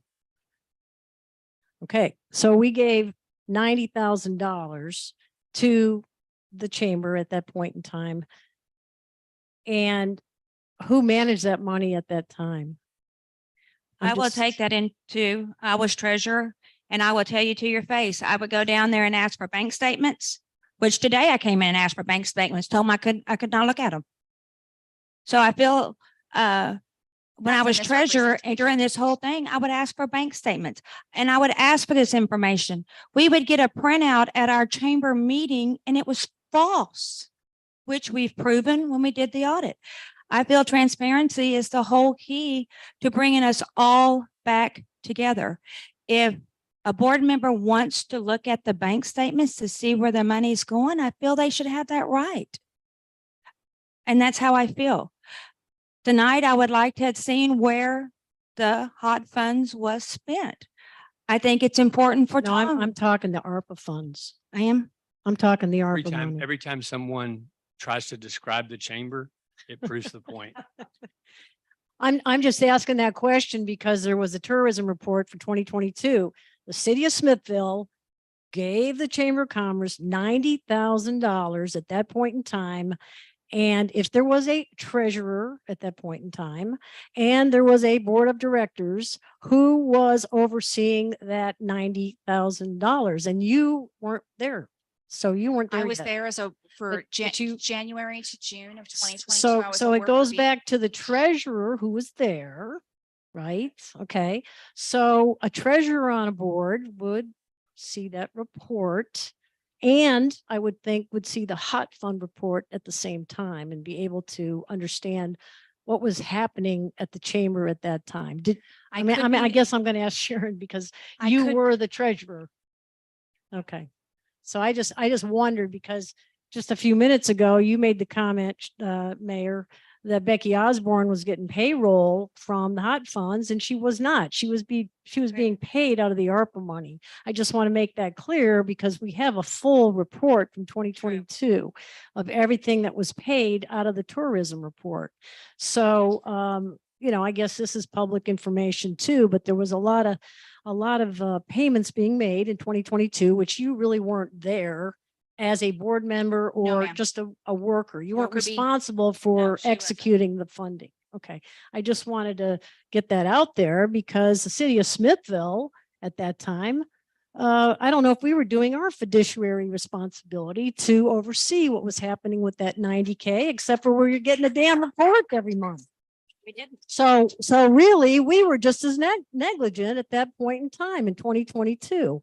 We got that report, who studied the report, who asked the questions, and I will tell you, nobody did. Nobody till tonight. Okay, and so hold on a minute, Tom. So right now we're talking $45,000 of hot funds, right? We got a brand new executive director. We already are giving her no hope with your whole list of what you're saying that she cannot achieve. Okay. I mean, my opinion is you give somebody a chance to prove themselves. The chamber's been around a lot longer. We're going to go away. The chamber's been around for 100 years.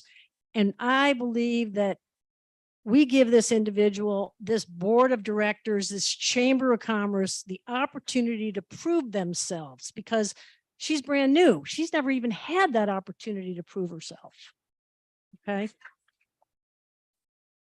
You can. This is not about Susie, and I've said that repeatedly. And for anybody to suggest that the chamber has existed longer than the city of Smithville is just factually inaccurate. And to suggest that there's more turnover at the city than there is at the chamber is factually inaccurate. I'm not suggesting that the chamber isn't a potential heartbeat of the community and that it doesn't add value. And I never suggested that I'm not hopeful that the chamber will exist. The chamber's business model should not rely on hot tax money. It should be sustainable without hot money. And it's not. That's the facts here are that We're here not to debate whether Susie is a good person. We're not here to debate whether we want the chamber to survive. We're here to decide whether the facts support continuing to have an organization that I feel like is dysfunctional. And I think there's been enough evidence tonight to suggest that's true, that the organization is currently either insolvent or close to it. Again, I think there's been enough evidence tonight to suggest that. And there's one employee with no prospects for new employees. I just don't see in good conscience the ability for me to support continuing to give the Smithville citizens money to the chamber at this time.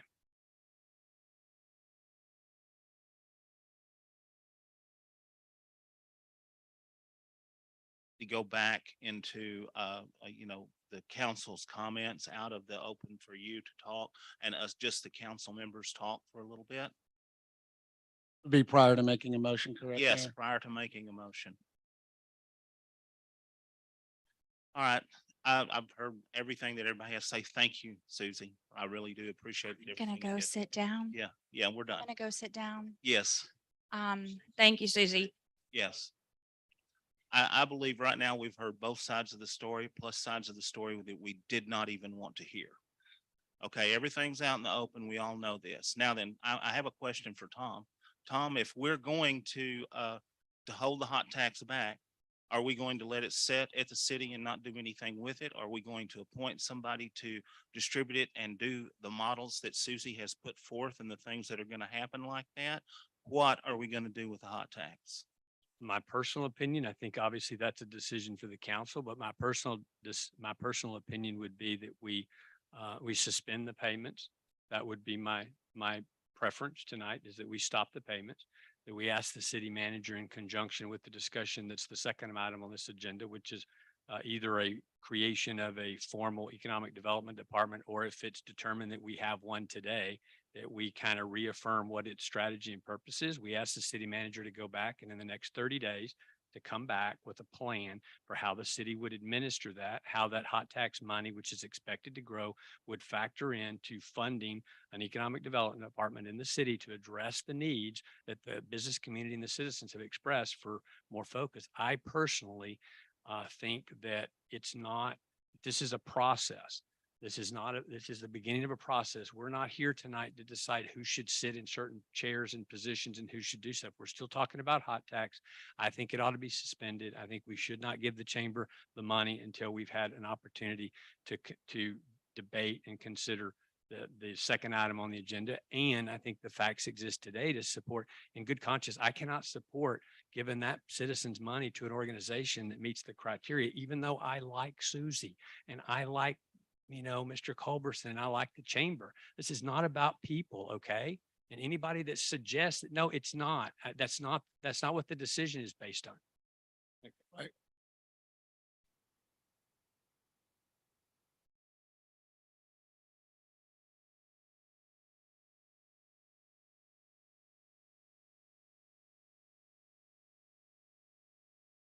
Please state your name and where you live, and then when you finish speaking, will you fill out a form? Thank you. Kathy Meek. I'm the owner of Rockin' M Ranch Weddings, Events and Lodging, and I'm also a chamber board member. I have been running an STR for 10 years, and I've been a chamber member since January. I'm a newbie. I mean, I've been here 15 years, but I'm new to city government because I lived out of town for years. I have come into this office so excited to be a part of this whole process. And I have witnessed things. I've been in city government, state government, worked for FEMA for 40 years. I've never seen anything like it. It's just crazy. Every board meeting has been nothing but disruptive. People bring their own personal agenda to the meetings. We've not been able to stay on topic, and we've not been able to get a lot done. But those of us, that handful of us that are working so hard to see this thing turned around, we need more time, Tom. Please give us more time. I mean, you like Susie, we like Susie. She came into a situation that was out of her control. She's hardly had a chance in 7 months to even manage anything, much less be a one-man show. She needs more time. We need more time. Let me talk to you. She mentioned this STR program. There's energy in this chamber still. Yes, there's still divisive people. There's still those that come to those meetings and they keep their mouth shut, but we know they're not supporting her. We know that. So could we remove Stacy? Could we remove Gina? Could we remove anyone else that is not supportive? Probably not, because we don't have the majority of the vote.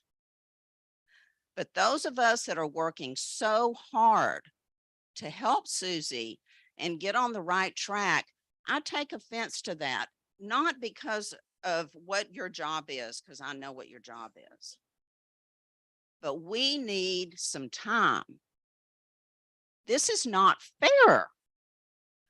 We have developed this STR committee knowing that the city planned to put an ST ordinance in place at some time.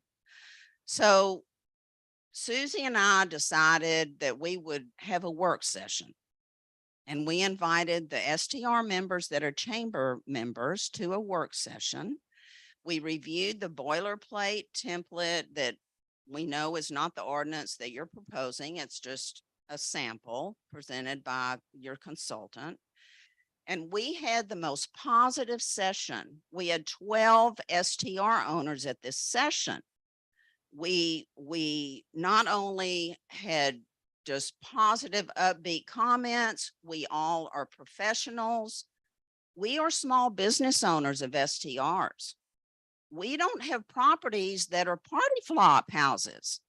People have invested their life savings in these properties and they want to keep them going.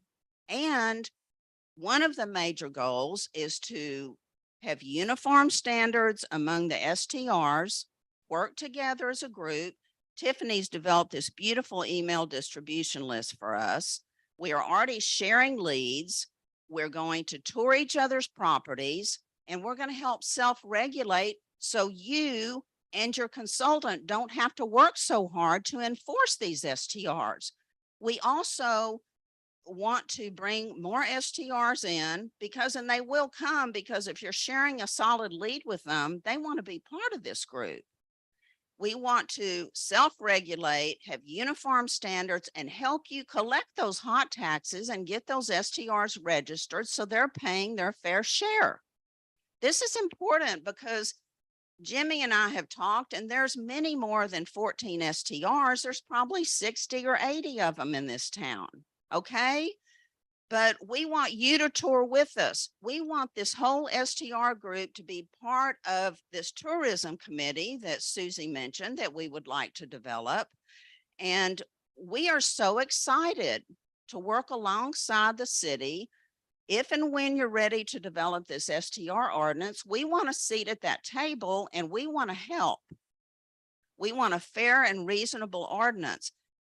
That is just one component of hot taxes. I realize that. However, it's an important part because we can help you collect those hot taxes. I have to keep you to kind of 3 minutes, but if you, Okay. sorry, okay. but we are interested in Alright, what you have so to say. we're gonna Support. I can expand your time by responding to your question to me about helping you. And you're welcome to respond to give you some more time to talk. You said you wish you could remove certain members. You named some people and you said we don't have the majority on the board. So what you're really asking is for this council to work with a minority of a board for an organization that we don't have any governance responsibilities for. So by your own definition, there's a majority of the board that is opposed to you. You said you'd like to get some removed, but you don't have the votes. Is that where the dysfunctionality is you can't remove disruptive board members? That's a big part of it.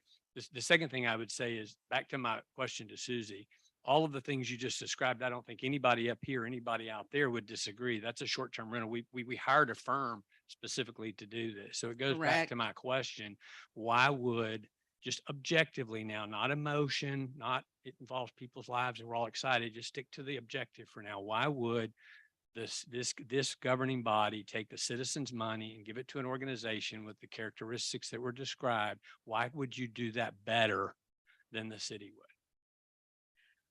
You mean the STR group? No, or the chamber. We're The talking chamber. about hot tax and The chamber. We're chamber. not talking Why about would short-term we do rentals. better tonight. than you do? Well, I want to know why you think, because you're here arguing for the hot tax should remain at the chamber. That's the agenda item, not the short-term rental ordinance, and not how great everybody's going to work together. I agree with all that, but that's not why we're here tonight. That's not on the agenda. It's why should the chamber, in your view, objectively, why should the city give that hot tax to the chamber to administer versus doing it ourselves? Because we can do it. We can do it. I don't care if there's 5 of us that are active. There will be more. I hope that some of these chamber members that aren't active and maybe are not, on Susie's train will come around and see that we need to work as a group. And I think we can do it, Tom. Okay. We just need more time. Okay. To Janice's point, this isn't the first time tonight that this has come up. In fact, when Tiffany approached me along with a couple other people a couple of years ago, I was the one that went to Robert and to this body and asked whether we were following the state law and the city ordinance about having a written agreement, non-commingled accounts, and an annual budget. And we were not. I was told we were doing it, and Robert looked and couldn't find the agreement. Comes to find out until a year ago, the city and the chamber had not been following either state law or our own ordinance. So to your point that we have some culpability as a governing body, for sure, but it isn't tonight that this has come up the first time. Hot tax has been an issue, a hot issue, no pun intended, for almost 2 years. We've been trying to do this. We've invested heavily in trying to improve the registration and the collection. The city has invested in increasing that hot tax. I just want to understand, given the circumstances surrounding the chamber organization, why it makes sense for this body to give that to the chamber to administer versus doing it ourselves. Because I feel we can do it. We are, yes, there's not many of us right now, but that doesn't mean in 3 months we can't turn things around, especially if we can get rid of the divisiveness, the interruptions in our meetings, people bringing their personal agenda. We're done with that. That's not happening anymore. And we are ready to get to work.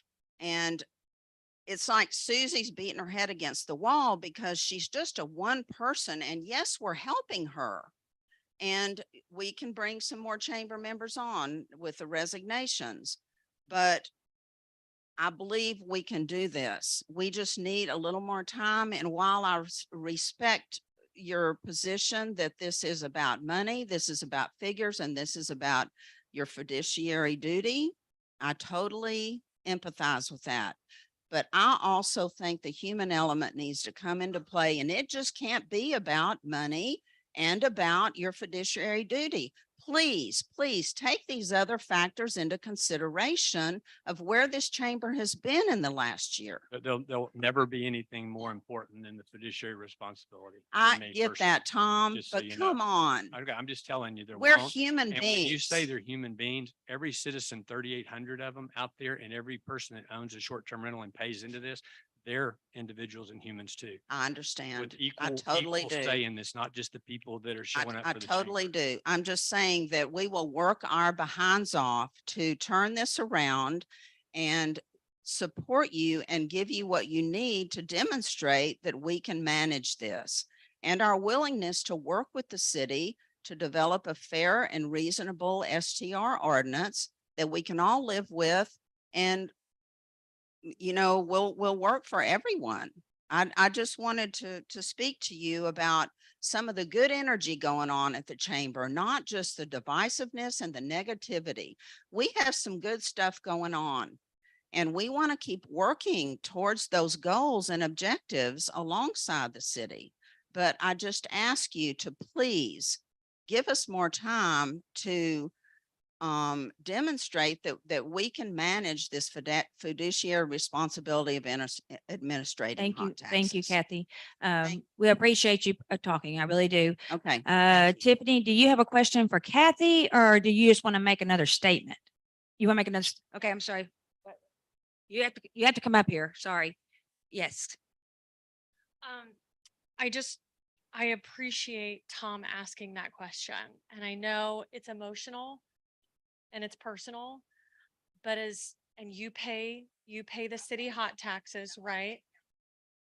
Okay.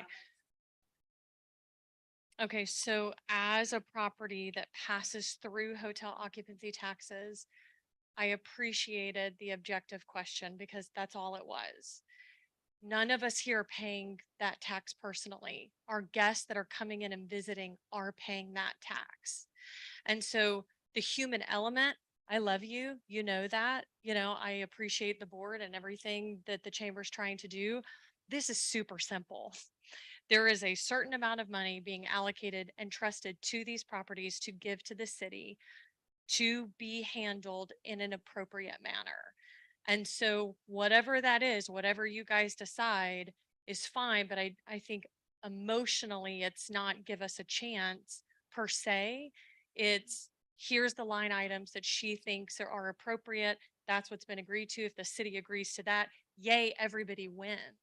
But I don't think anybody asking these questions is at all a diss to giving her a chance. I don't feel that way at all. Sorry, I just needed to say that. Thank you so much. Thank you so much for letting me speak. Thank you, Kathy. Thank you, Tiffany. Come on. I'll be quick. I want to say that I hold my head up high. I honestly don't know why I don't know why I'm still in it either. This is, I've never worked this many hours. I've never worked this hard. I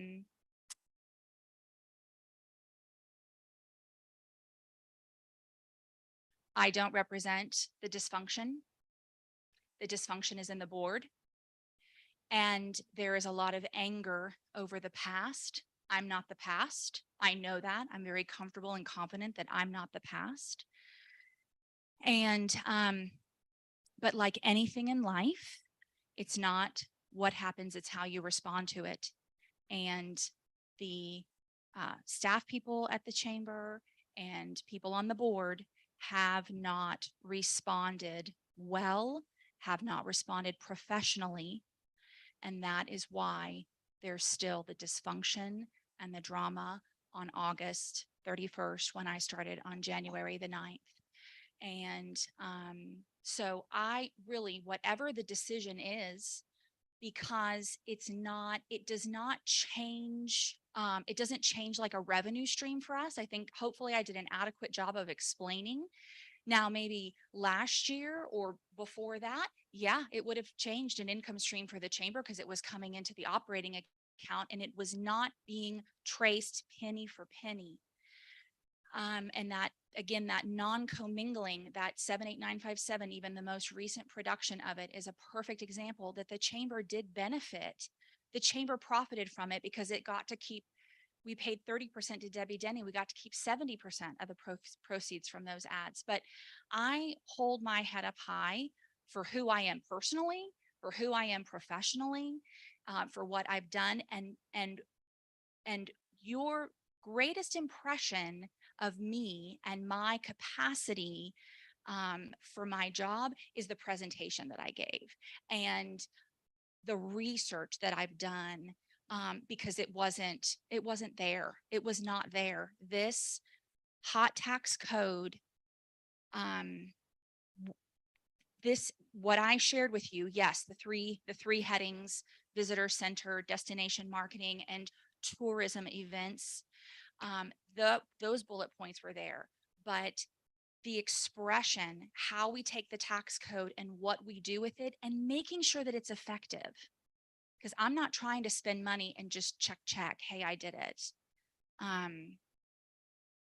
It's personal, Tom, because it's personal people's businesses. It's her business. Like, I get that. I get that. I wouldn't want anyone to think that I am cavalier about the responsibility and the position that I'm in and the responsibility. But I do hold my head up high for the job that I've been doing. Thank you.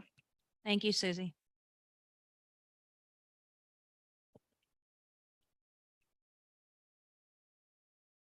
I don't think that because of the restrictions on the use of the hot proceeds, I don't think that the $11,000 quarterly payment is a make or break deal.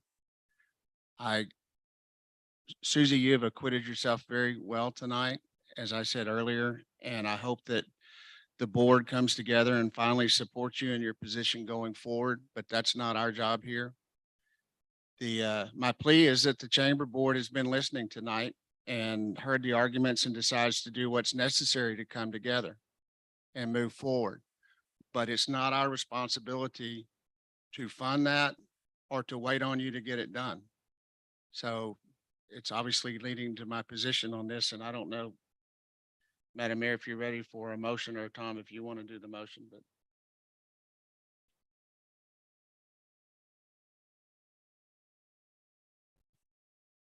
It's been suggested that the city, you referred to this, that the city absorbed the work that the chamber did.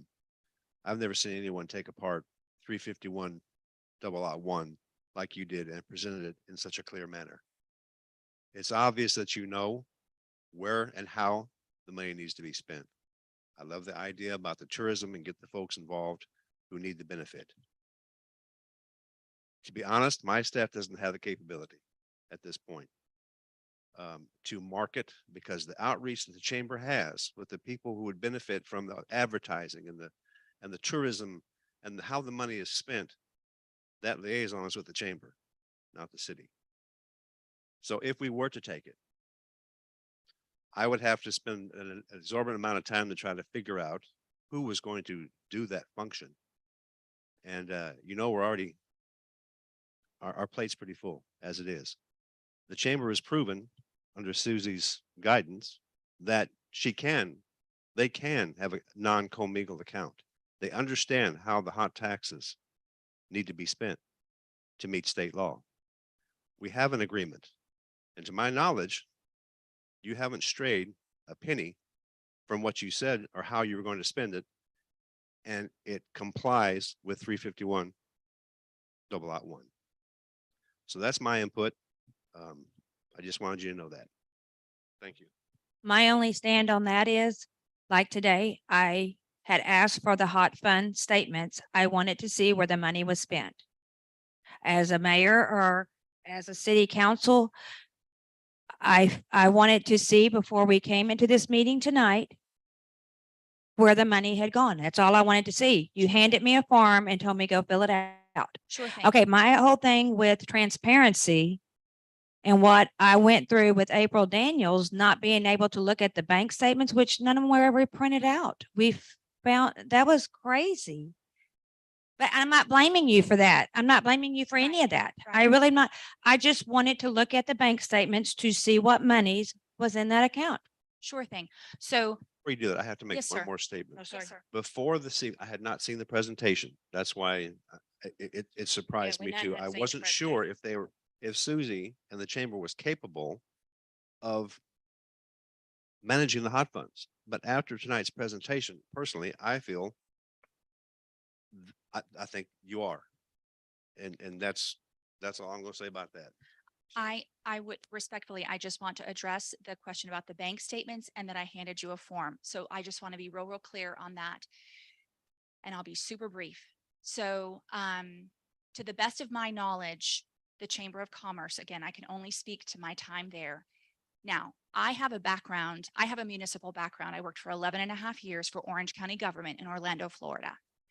And so when you want to now that's a government, the chamber is not government, but you, just like here, when you want to make a public records request, you have to fill out a form.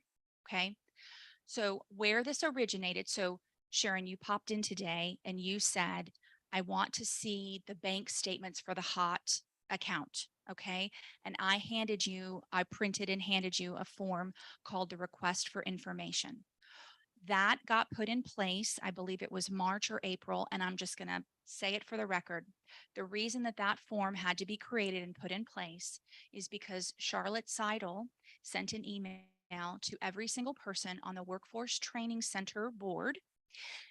The email actually aligned Councilman Bruno's character, and then it said, meet me and my sister on a Wednesday morning at 8:30 a.m. down at the chamber.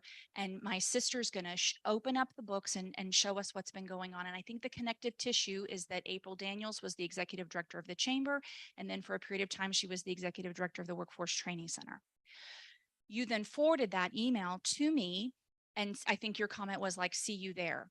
And with all due respect, you did not see what is rampantly wrong with that situation, because you can't have like a whole bunch of stormtroopers just rush in and be like, I want to see stuff. And in what form? Like you want to peek over my shoulder and look at my computer screen. You want to so you have to have a process, and you have to have a process so that you can replicate that process identically every single time. So no matter who's asking, no matter if it's somebody with the last name Seidel or somebody with a no name like me that's a move-in, that process gets repeated correctly the same time. So that request for information form I just was wanted to look at the created. bank statements, that's all. But you said you were don't get printing. special treatment. You have to fill out a form. Now I You're turn true. in those reports, and the contract says that the city manager and a delegate can ask to see those things. All I'm doing is we have to have systems. It's fine. On communication, we will work on transparency. That's all we were asking, was for transparency. That's. I really wanted the room to be clear that I did not Right. send the mayor away with a form. I did, but that isn't the true total spirit of it. That's all I wanted to make clear. Thank you. And I want us all to work together. I honestly do. And I work hard every day to promote Smithville and the chamber. I don't go out and put a false face on. I wanted to know what monies were in the chamber operating account. And that's all I wanted to know. I just want some transparency of the money from what I experienced before. That's all I wanted to see, is the bank statements. And I think they should be present at every meeting. And I think it would take a lot off the plates of everyone if we saw the bank statements at every meeting, that we saw what the monies was being spent on. And I think that would clear up a lot of the confusion if we know where the money's being spent. That's really all.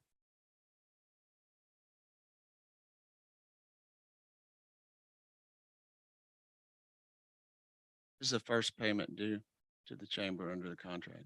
For the hot tax, the last payment has been made of this quarter. It was $11,250. It's already been sent per our contract. So we have nothing in place now for going forward, because it's going to depend upon your decision as a council as to how and where those hot funds are going to be allocated and spent. So the contract has been fulfilled? Yes. The current contract, yes. Yeah, well, if I'm not mistaken, it's a 2-year or a 3-year contract that it has some termination clauses. Yeah. So when he says fulfilled, I think he means that the expenditures for the fiscal year have been satisfied. I mean, I'm going to throw something out, not in the form of a motion, but just to see what everybody's feedback is. Don't mistake that some of the appeals made they do resonate. The human component to this, they do resonate. I mean, you would have to be inhuman not to be moved by some of the appeals tonight. I would like to see us have a discussion about economic development and how that fits into that. Since we fulfilled the financial obligations for the year, I don't see any reason why time requires us to officially take action to terminate that agreement, because no dollars are being changed in hands now. We're going through a budget process. So, I mean, I would be more than willing to make a motion or second a motion from someone that we table this decision on hot tax until after the council meeting and completion of the budget process. Because I think when we talk about economic development and we develop a strategy for how that's going to operate, I do still think that the hot tax dollars are a potentially integral part of an economic development initiative. And right now it's being outsourced to the chamber. It doesn't have to be. And notwithstanding all the appeals that give us a chance, I get it. But the city can do this. We may not be staffed today to do it, but we can do it. It'll just require us to allocate resources to it. And so I think we need to run through that process before, because I don't want to terminate this thing when we clearly don't have any mechanism in place to pick it up. And I don't see any immediate financial need. There's no money being transferred back. So that would be my position. I'm happy to make the motion. I'm happy to second or vote for it if someone else wants to make it. So.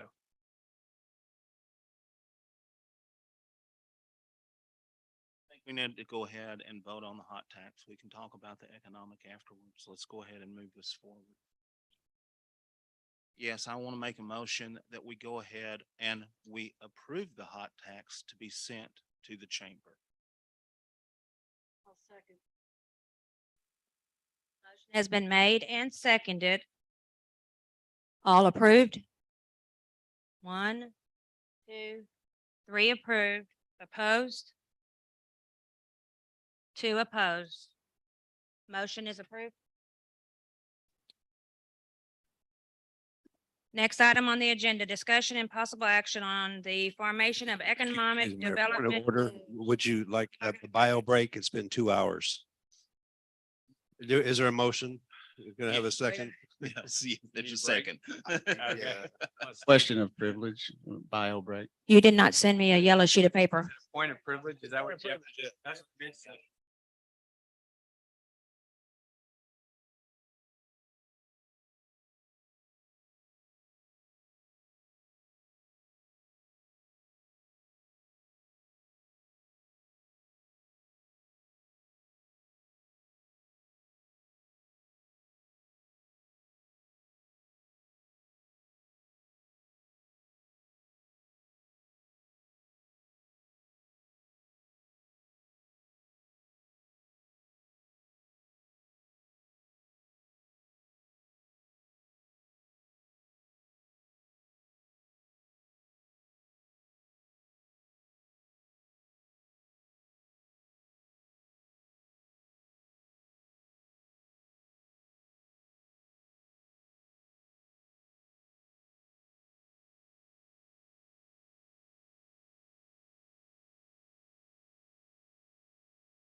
He's close enough. Next item on the agenda, discussion and possible action on the formation of economic development department within the city. Oh, I'm out of breath already.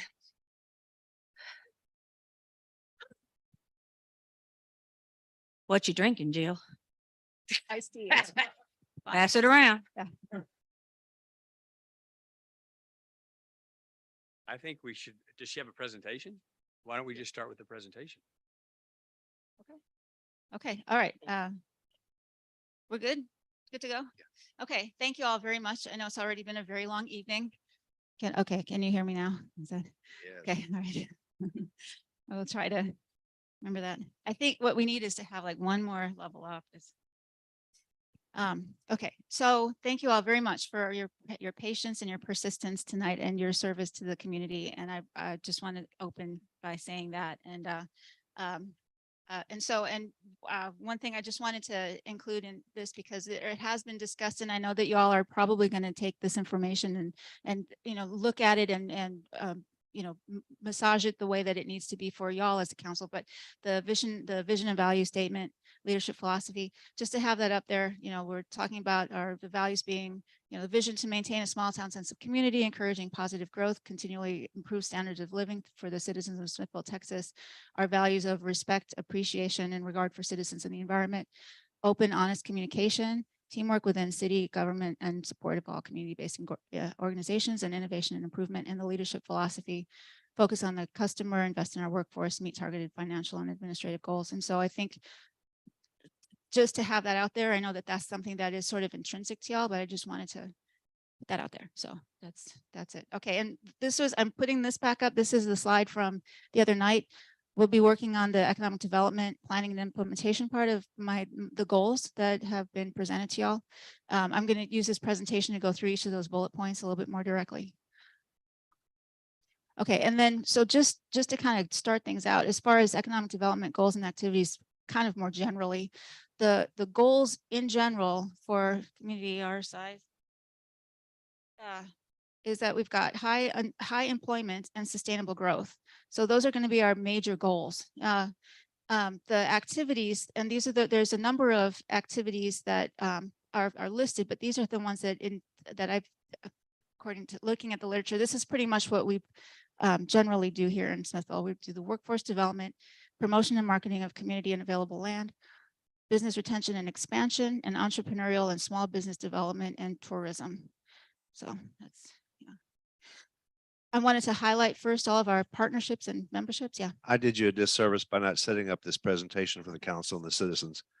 This is a packet that represents the collective efforts that have happened in the past, current, and in future. To understand where we need to go, you have to understand where we've been. Our successes as an economic development team, the 2 or 3 people that have worked on it are quite impressive. That has been accomplished because of our partnerships in the community. If you look back where we were 10 years ago to where we are now, there's been exponential successes. But I don't think those have ever been put together in one package for you guys to absorb, or the citizens. Although there's been several meetings, white papers, and plans, I wanted each of you to understand this is what we've done. This is our vision for where we need to go. So that's why Jill is making this presentation. And yeah, you didn't get it until it started. We've been jumping through hoops like a flaming poodle in a circus for all the requests that's coming from the council, the citizens, and the budget. So apologies if you didn't get it. All of these presentations will be put online this evening, correct? Maybe Susie's in the and maybe in the morning. maybe in the morning. Is that okay?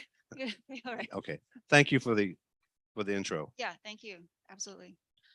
Okay, so I did want to highlight, as Robert was saying, I wanted to highlight that we do have these partnerships and memberships that help us as we are going through economic development, because none of us are doing this on our own. We all have our lanes. We all do certain things that we have that we can do best, and other things other people do best. And by working all together is how we can make economic development happen in town. And so we've got our leading partnerships are with the Smithville Area Chamber of Commerce, with the Smithville Workforce Training Center.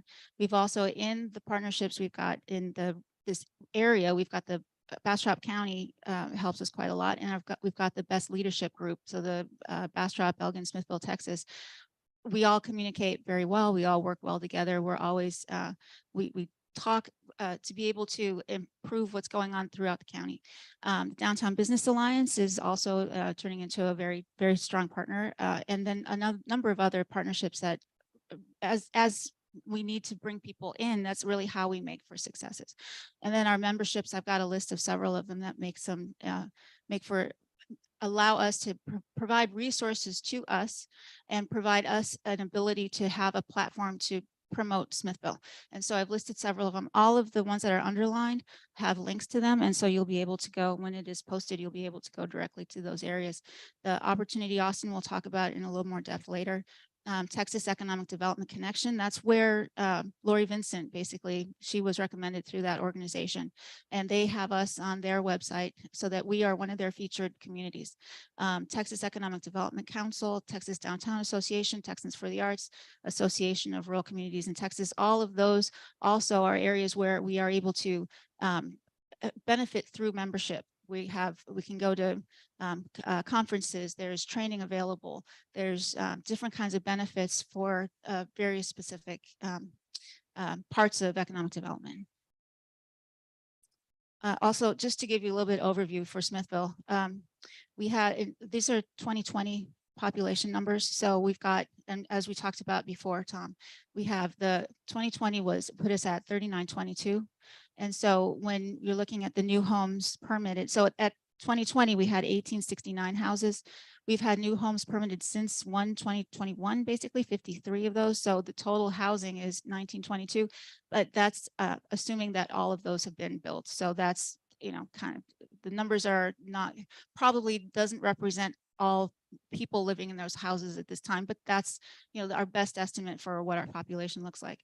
You can see just in general, some other data points, which when we're talking about economic development or in the grant writing world, these are some of the other things that we look into, the bachelor's degree or higher, so our educational attainment for the community. Sorry. You can look at our income and poverty levels. Our income, when you compare our income to, when you look at our income compared to the US, we're a little bit low by USA standards. So that median household income was $69,021. So we are a little bit below that.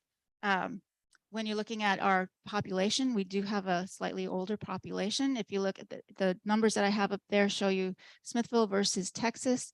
So 17.8% are 65 or over in Smithville versus 13.2 in Texas. And of course, that is aligned with the median age is slightly older in Smithville than in Texas. So just to give you some ideas of how kind of what our demographics look like. And Smithville ISD was nice enough to give me a bunch of statistics from them as well. So that gives you a little bit broader idea of what the community looks like from the ISD perspective. And this also, I wanted to just bring this into play. You can kind of see where this fits in with workforce, because clearly there's going to be some consequences of what are the demographics of our students currently will be moving into, they'll become adults and they'll be getting jobs. And so some of these things that are going on at the school district will be impacting how our community works as well. So I just wanted to put that in there. Okay, so the first bullet point, this is getting into the first bullet point. So the first bullet point, and I don't have it up there, but it reads, continue to support the Smithville Workforce Training Center as board chair or member of the executive committee to oversee strategic planning, programming, and grants important to the city, chamber, and workforce training center to work together for this goal. And what we're trying to do is to be able to improve the training opportunities, to bring more training opportunities to our community so that we will be able to build that capacity in our community and continue to have the workforce that's available for businesses that are currently here, as give them the workforce that they need, and then also reach out into the broader community to try to attract other businesses into Smithville. One of the things that Lori Vincent said, if you remember, is that workforce is now at the top of the list when you're looking to see where businesses are located. So she also said that we have a competitive advantage by having the Workforce Training Center here. And so this, I think, really is my very top of the line. It's very important for us to be able to continue to have that relationship and continue to work on that as a very specific economic development driver.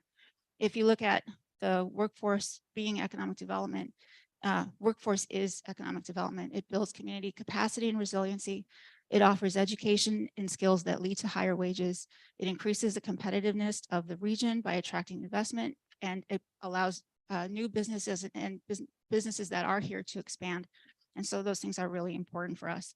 If you look at some of the other organizations out there, for example, the National Governors Association, it's a top priority for the National Governors Association, expanding economic opportunity, advancing the nation's global competitiveness by developing a skilled workforce and economic environment required for individuals, businesses, and communities to thrive and prosper is one of their major missions. So there's a number, and I've got a couple other things, but in the interest of time, because we have been here a Let long me ask time. you a question on that real please, because Oh. I'm not trying to slow you down, but there's one point I wanted to ask because three of us are new to the council. In terms of the Workforce Training Center history, it was created by the chamber. Yes, so originally the chamber, the idea came about through the chamber, was a chamber board retreat where in the strategic plan, that was the workforce became one of the efforts that was going to be happening that year with the chamber. And then it got derailed a little bit because of COVID. But if you look back to the TDA, the Texas Department of Agriculture grant that started that strategic resiliency plan that we had for economic development, that was a partnership between the city and the chamber, and that came out directly from a chamber initiative. So the chamber initiated a strategic plan Yes. for the workforce or Well, I so mean, a as part of the broad-based economic yeah, development plan for the entire city was initiated by the chamber? in conjunction with the city, but yes, I mean, so for example, I was on the board, am I wearing the hat for the city or the chamber? It, to me, as an economic development, you know, knowing about economic development, that's just it was clear that that needed to happen. And the chamber went in that direction as well. So at the time, 2018, 2019, that was exactly where we were starting to head, was that we were starting to look and see the chamber at, because part of what was happening was we were seeing that some of our existing businesses were struggling to get staff. And so we needed to have, they didn't have staff that was trained for their businesses. And so clearly something had to happen so that we could provide the training for the staff, even for our businesses that were currently existing. Okay. And you were on the chamber board at I the was, time? yes, sir. Okay, thank you.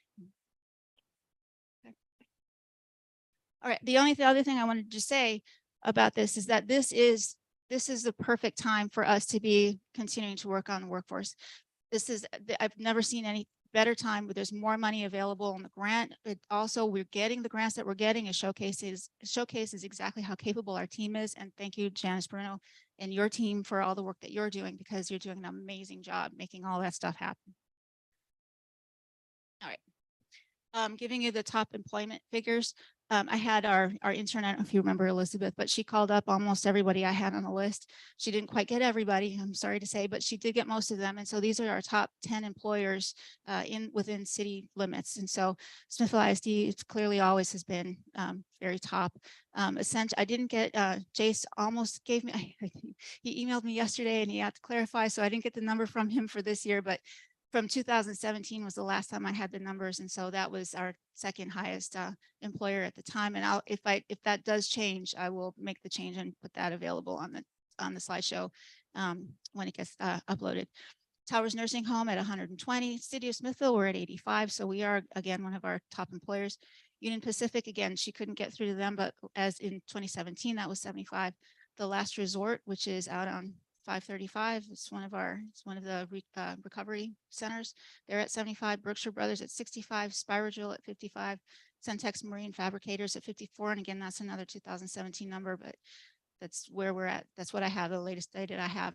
And then Serenity Star Recovery at 45. And then it goes down from there. And I think now this one thing I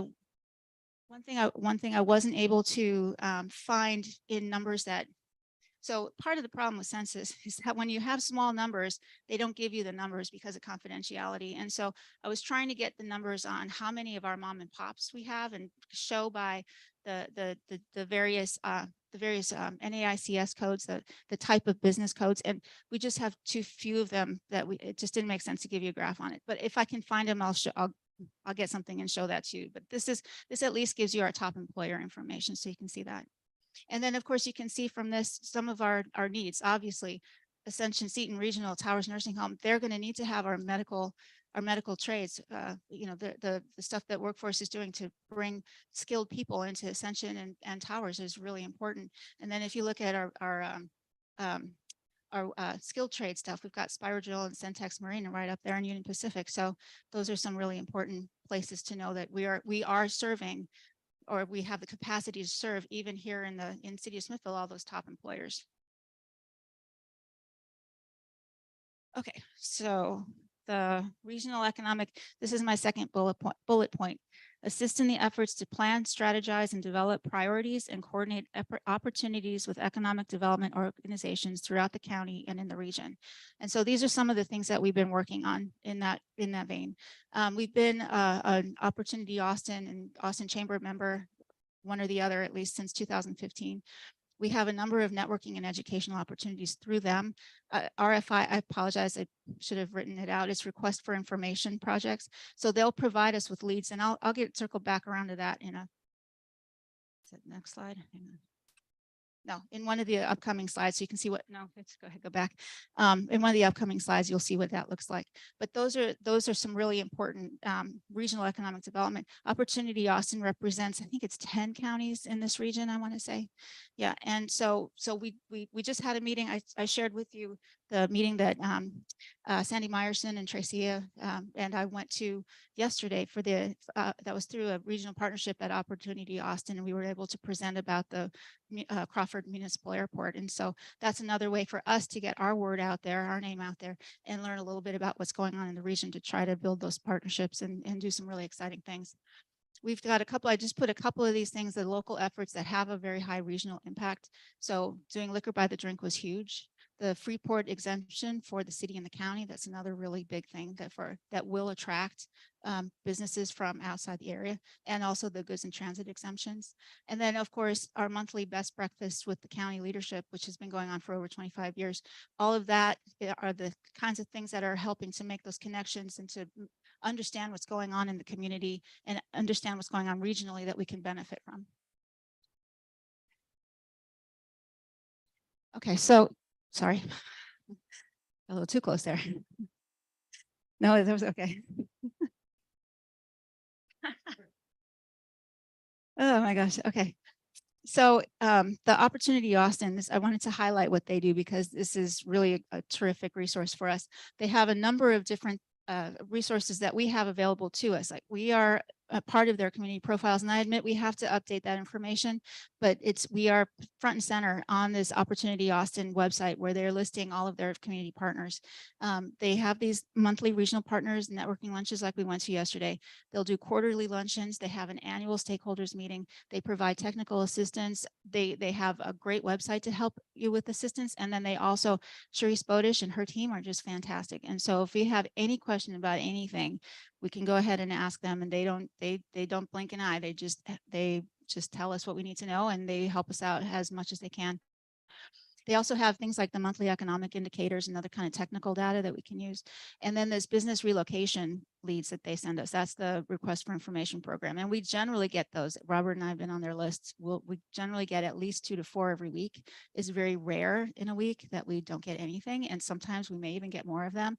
And oftentimes they give you about a 48-hour window to turn things around. So sometimes it's just impossible to, it's just too hard. But sometimes once in a while, you'll get something that gives you a 10-day lead, and you'll be able to assess it to see whether or not that's something that we can jump on. And sometimes we do. So I did a tally on those leads, and from January 1 until when I last week, when I finished the tally, 8/25, we had, according to my email list, we had 62 total business relocation leads.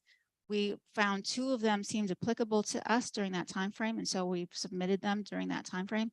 Neither of those came back to us. We're a small community. They probably had 10 or 20 or 50 other possible locations, and so, you know, unless we have had 2 in the past previous to January 1 that came over and had a site visit for us, but we just don't have everything that people often are looking for when they're looking for a site. Of those 62, however, 26 of them, or 42%, required some existing building that we didn't have available. So like it was 100,000 square feet, or one of them needed to have a paper pulp mill, and there's things like that that you just can't have. 16 or 26% needed more land or acreage than we have available within the ability of us to really market. Like we've got the industrial triangle, which is one that I try to work on quite a lot because of the grant that we had with them. And so that's, excuse me, so that's one of the ones where we know a little bit more about what they have and what they need. But a lot of these will need 200 acres, and the biggest, his at that particular spot is only 69, and less than that now, I think, with some of the things going on there. About 4 or about 6% required some sort of utility parameters that we just weren't able to meet. Some kind of big manufacturer that we just don't have enough water to get out there, or we don't have the electricity needs or whatever, just too much. And then some of them had some other kind, 15 or 24% had some other kind of specialized requirement, like it had to be on a rail spur where you would be able to offload and unload things from rail and things like that. Okay, so my next, see, look at this. I'm not even reading my notes. Okay, so my next bullet point was this ability to coordinate grants. And so my bullet point on that is coordinate grant activities specifically around community and economic development, which is, I think, the grant right. So this is where the grant writing activities that I have been doing since 2009 overlap with the grant activities that are very specific to economic development. And so there's so I have like a Venn diagram of what my work is. I've got this circle of all of the grants, this circle of economic development, and there's a small space in the middle where the two of them are slammed together. So the economic development specific grants that I've been working on, we've got the U.S. U.S. Economic Development Administration. This is the Industrial Triangle grant that we got in 2011, 12. And that was $1 million from the grant. And then the city also put up 1.2 million.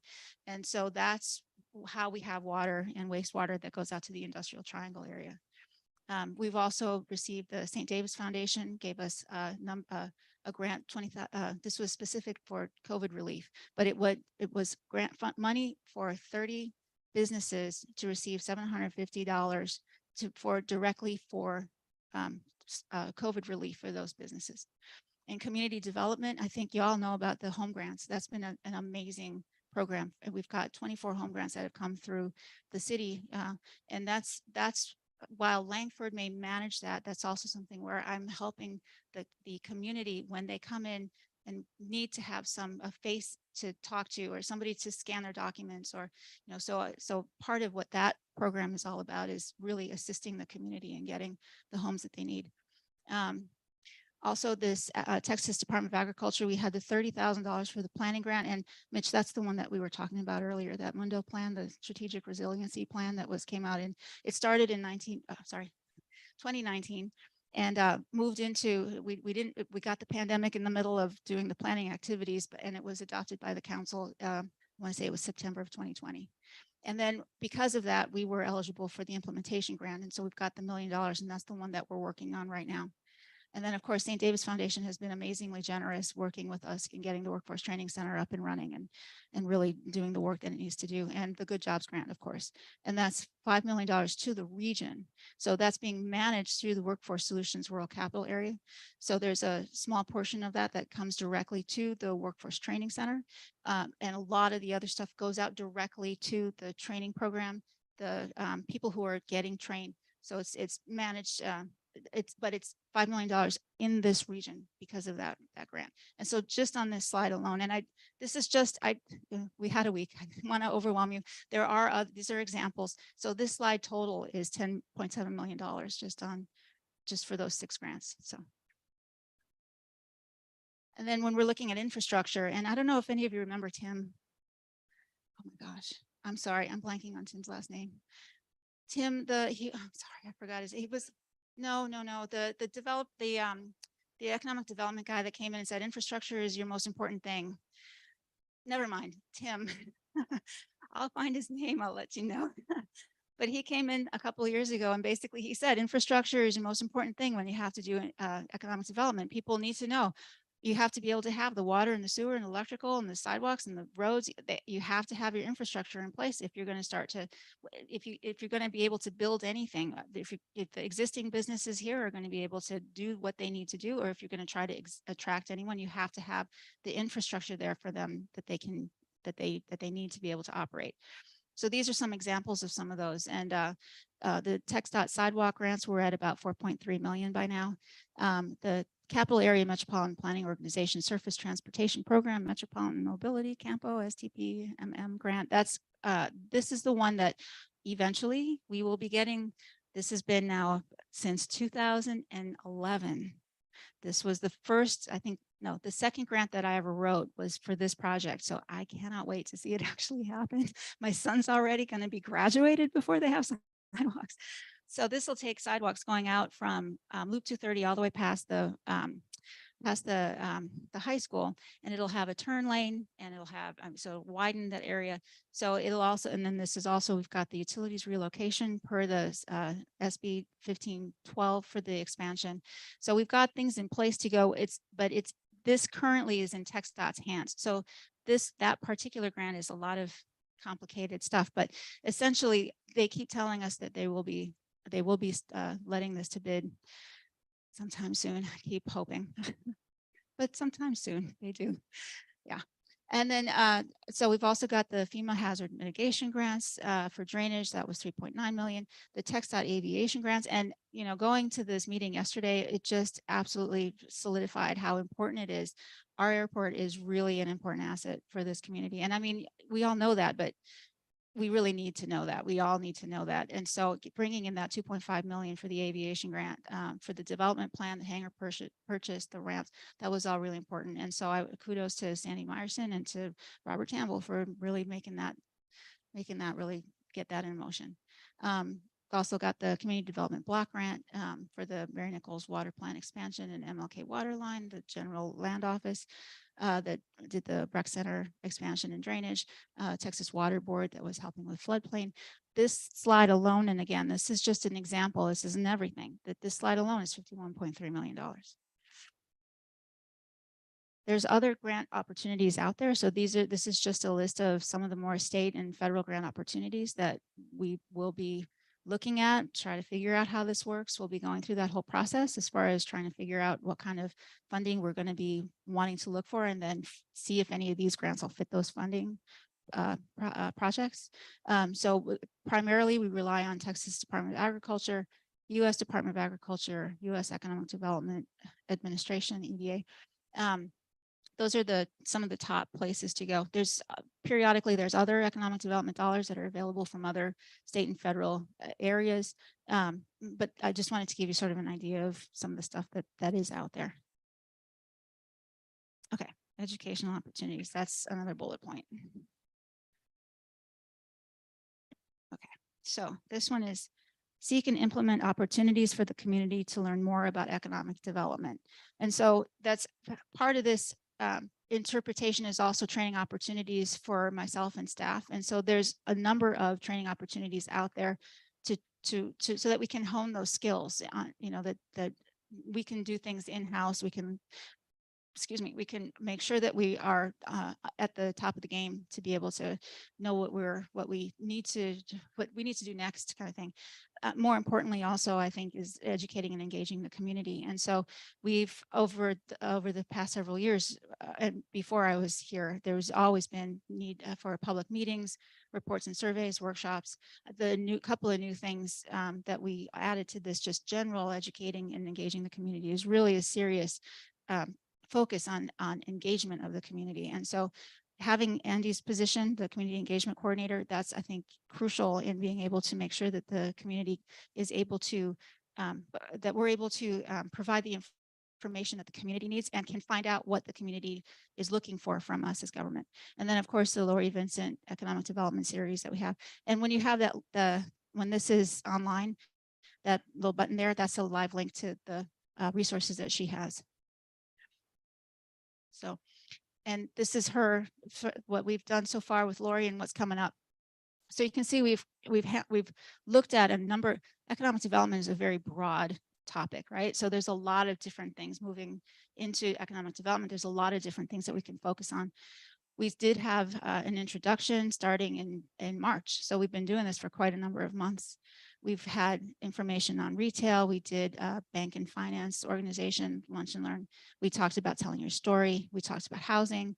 We talked about workforce and talent development. We did one on tourism and parks and recreation. And we're coming up in October, we'll be doing one on downtown Renaissance. And then we'll wrap up everything.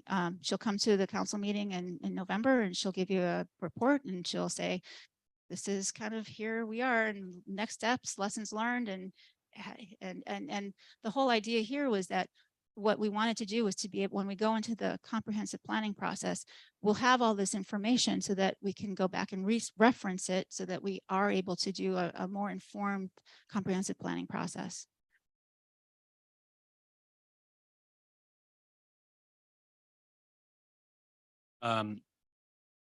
KPIs, the way you measure success in economic development. The things that occur to me are net job growth, level of income increases, growth in tax base, population growth, retail sales growth, investments, GDP in the city, traditional objective measurements that show how the quality of life for citizens is being improved. A good example would be the money that's being spent for the airport. I mean, on the surface, when you go and you say, well, we got a grant for sidewalks and we got, a grant for drainage, all those are very, very important things that need to be done. And in a sense, they're economic development because somebody's doing the work and getting paid for it. It's probably not a local contractor, it might be, but in terms of the real outcomes, the measurable outcomes in traditional terms for citizens of Smithville, what are the right ways to measure the return on investment? When we spend $1, whether it's for a grant or whether it's for a salary or for implied allocation of office space, how do we measure the success of economic development? Do we measure any of those traditional metrics? That's a very good question. And can I please come back and talk to you about that at another? Sure. Okay. Yeah, a couple more comments if you don't mind, or questions. If you can, based on what you know or what you've heard talking to other people, what role do you think social media, digital media plays in economic development?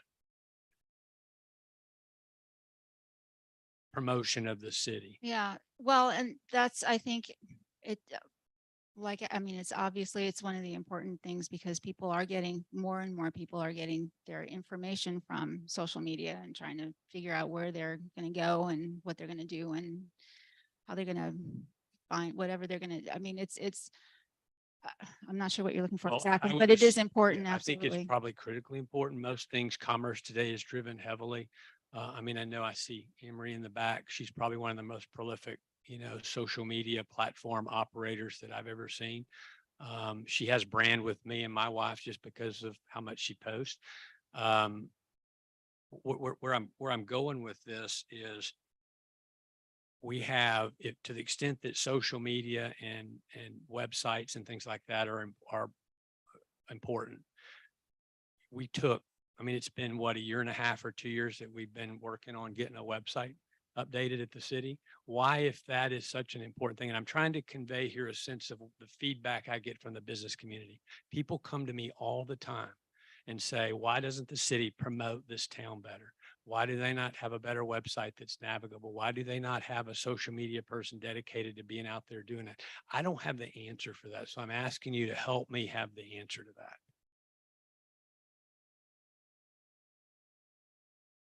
I'll take that one gladly. Marketing, of course, is a key integral part. It's a piece of a bigger pie for economic development. Finding the right vendor to provide the services with which we were looking for took some time. There was a couple of setbacks. The first vendor we picked didn't have the ability to do a PHP message board, so we switched vendors.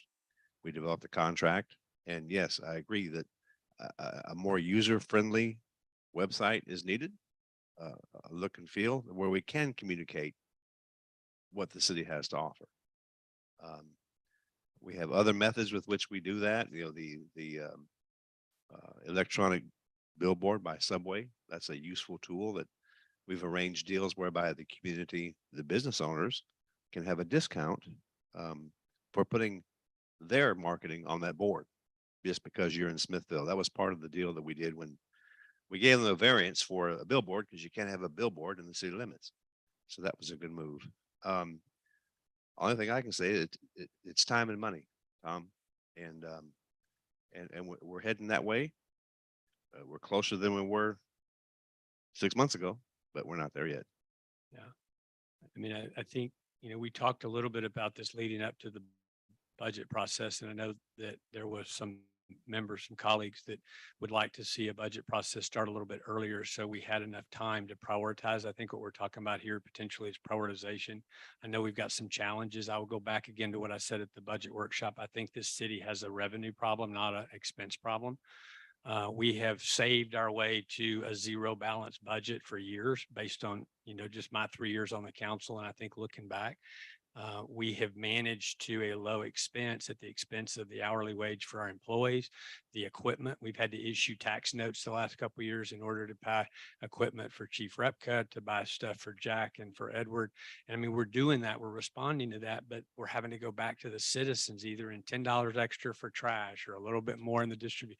We're having to keep the tax rate the same or raise it with higher. I mean, everybody's having to pay more, and we need to add to the pie, or over time, all of the people in this room and in this community are going to continue to pay more and more and more. We've got to change that dynamic. So all I would say to that is we are not doing enough for the town. So whatever we have to do to prioritize better, to have the time allotted for us to have these kind of discussions, to find revenue sources.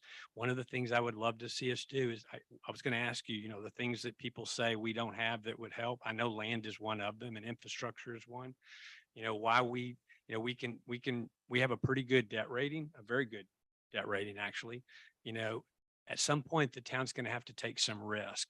Is it worthwhile to consider issuing some debt to go buy 150 or 200 acres someplace and have the city own it and have us plat it? We're working on expanding the capacity for wastewater so we can have wastewater, which is critical. I've said that with regards to annexation. We can't force anybody to annex, but if we have the carrot of sewer, they can get more density, which means they get more value. We have to be thinking more strategically about the things that we can do. And then we've just got to find the way to prioritize those, I think. Otherwise, we're going to be sitting here in 2 years and 4 years and 5 years saying the same thing, which is we got another sidewalk grant. I mean, all great. I'm not minimizing that. I'm just saying that's not real economic development. That doesn't really drive adding to the pie, which allows us to keep up with our equipment and our roads without having to have every citizen pay more money. I would make another comment toward that regarding sales tax.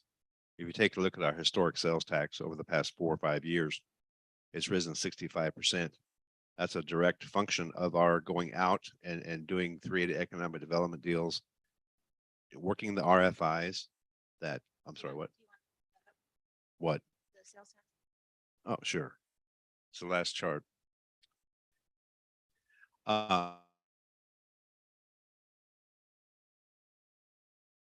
It's increased 65%. I'm not looking at the chart. It's 545,000 in 2018, 880 something in 2022. That's a direct result of bringing in new businesses, a function of bringing in liquor by the drink. No one downtown wouldn't have flourished had we not passed liquor by the drink because money's in the glass. And so that was a major thing that we did from an economic development standpoint, as is the 380 economic development agreements that we've made to annex, with developers to annex property.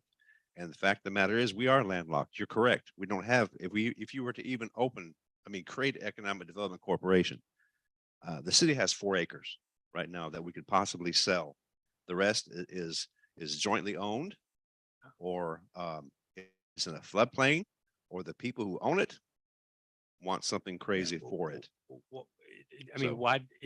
Why don't we plan? I mean, none of this is going to happen. The big things don't happen next week or next month. Correct. I mean, if we decided that we wanted to own 200 acres of potential land that we could provide wastewater and water to in 5 years or 3 years, pick a date, how would we fund that?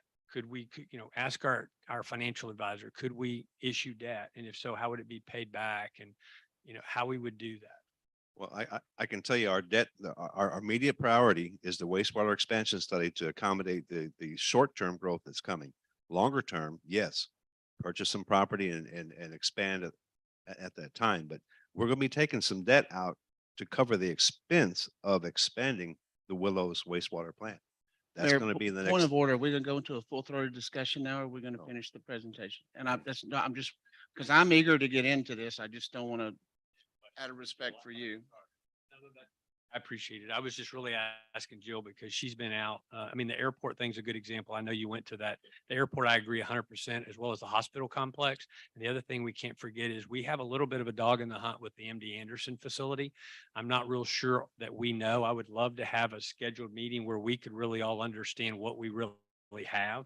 I mean, that's a different meeting, but I think we all need to know what leverage, if any, do we have on that facility?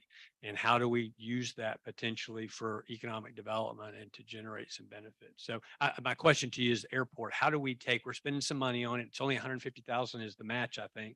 So it's a great ratio of match to grant. But when we spend that money, even if it's not our money, it's just money that we're spending, what do we get for it? And how do we measure what we get for it? Well, and that's what I said before. I would rather, if it's all right, I would prefer to come back and talk with you later because it's very late and I would like to.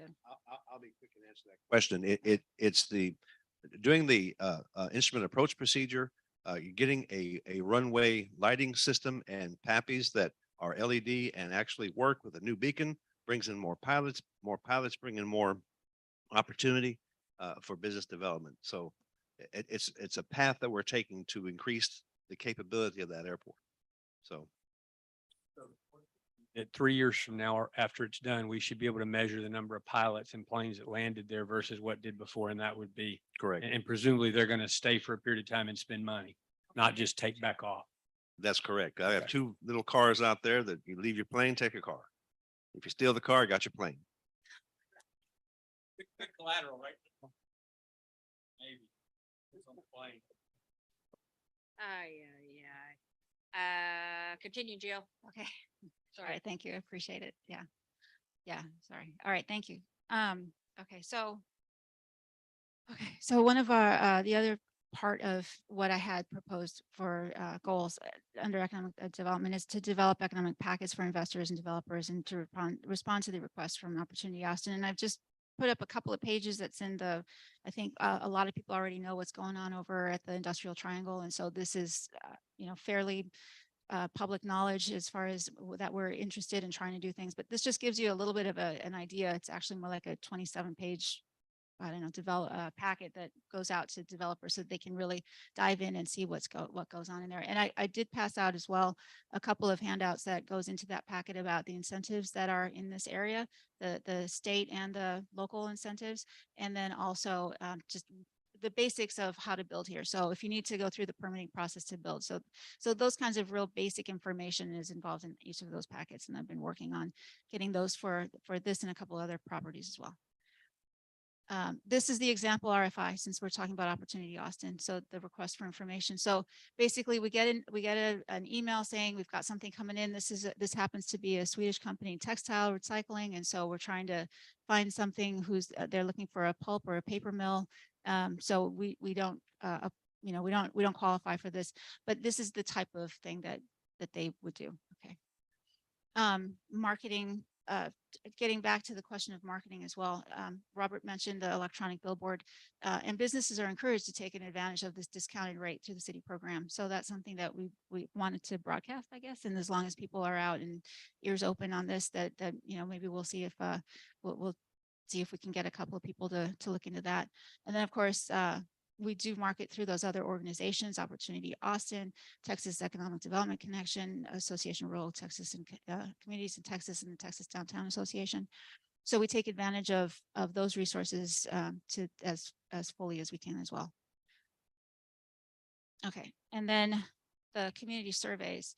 The last broad community survey we did was in 2013, 2014. We did what I call a basic economic development survey. I don't know if there's a few people who probably took it 10 years ago. So I want to revive that and try to bring that in again this year. We did do one in intermeeting in 2018. And the intention was that we were trying to do something to survey, focus on specific elements of economic development kind of in between years and then return to that basic economic development survey. This year, what I'd like to do is to just get a calendar, make sure that we have, make sure that it's a little more formalized so that I can go back out and to do some surveying of the community to make sure that we get all that stuff in. At that, for the 2013-14, it was, we had over 400 people who took the survey, which was really a great thing for us to get a really good basic understanding of what the community level was looking at. And so I'd be hopeful that we could do that again this year. Okay, and then the comprehensive plan. So that I would serve as a city liaison for coordination, development, and distribution of the comprehensive plan. The GLO funding is available coming up this fall. We'll be using the grant dollars to pay the consultant for their work through this GLO Community Development Block Grant Mitigation Resilient Communities Program. The council awarded the comprehensive plan contract to Langford in September of 2022. Also for a comprehensive planning consultant, KU and Associates. And so we would be working closely. I would basically be the person here on the ground in the city to be working with those consultants to be able to make sure everything is done correctly and done well, and make sure we have all the people involved in the process. Once awarded, this process is going to expected to take about 18 to 24 months, and it will provide multiple opportunities for community input and stakeholder involvement. And to put up a review of the previous planning, and this is online as well. All of those are links so that you could get directly to them.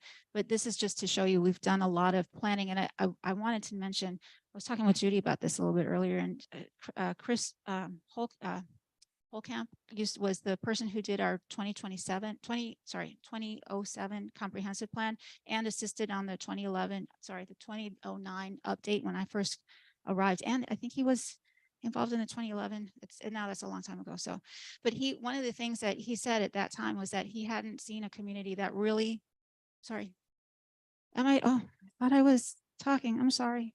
Okay, I am. So one of the things that he had said was that he hadn't seen a community that followed its plan. A lot of these plans just go straight up on the shelf and then nothing happens. But we were really paying attention to what was in the plan, what the community wanted, how they wanted us to do things, which direction we wanted to go.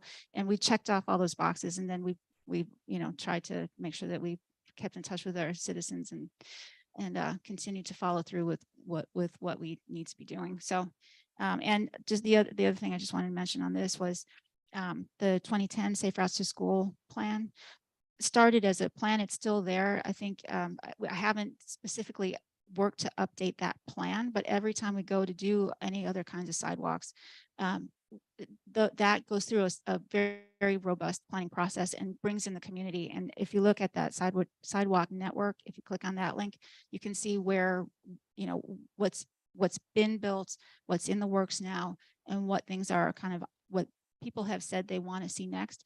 And every time we have another opportunity for more sidewalks, we go back out in the community and we update that. So it's a live and active map, even if it's not directly on the plan, but it still addresses a lot of the issues that the original plan needed to have addressed.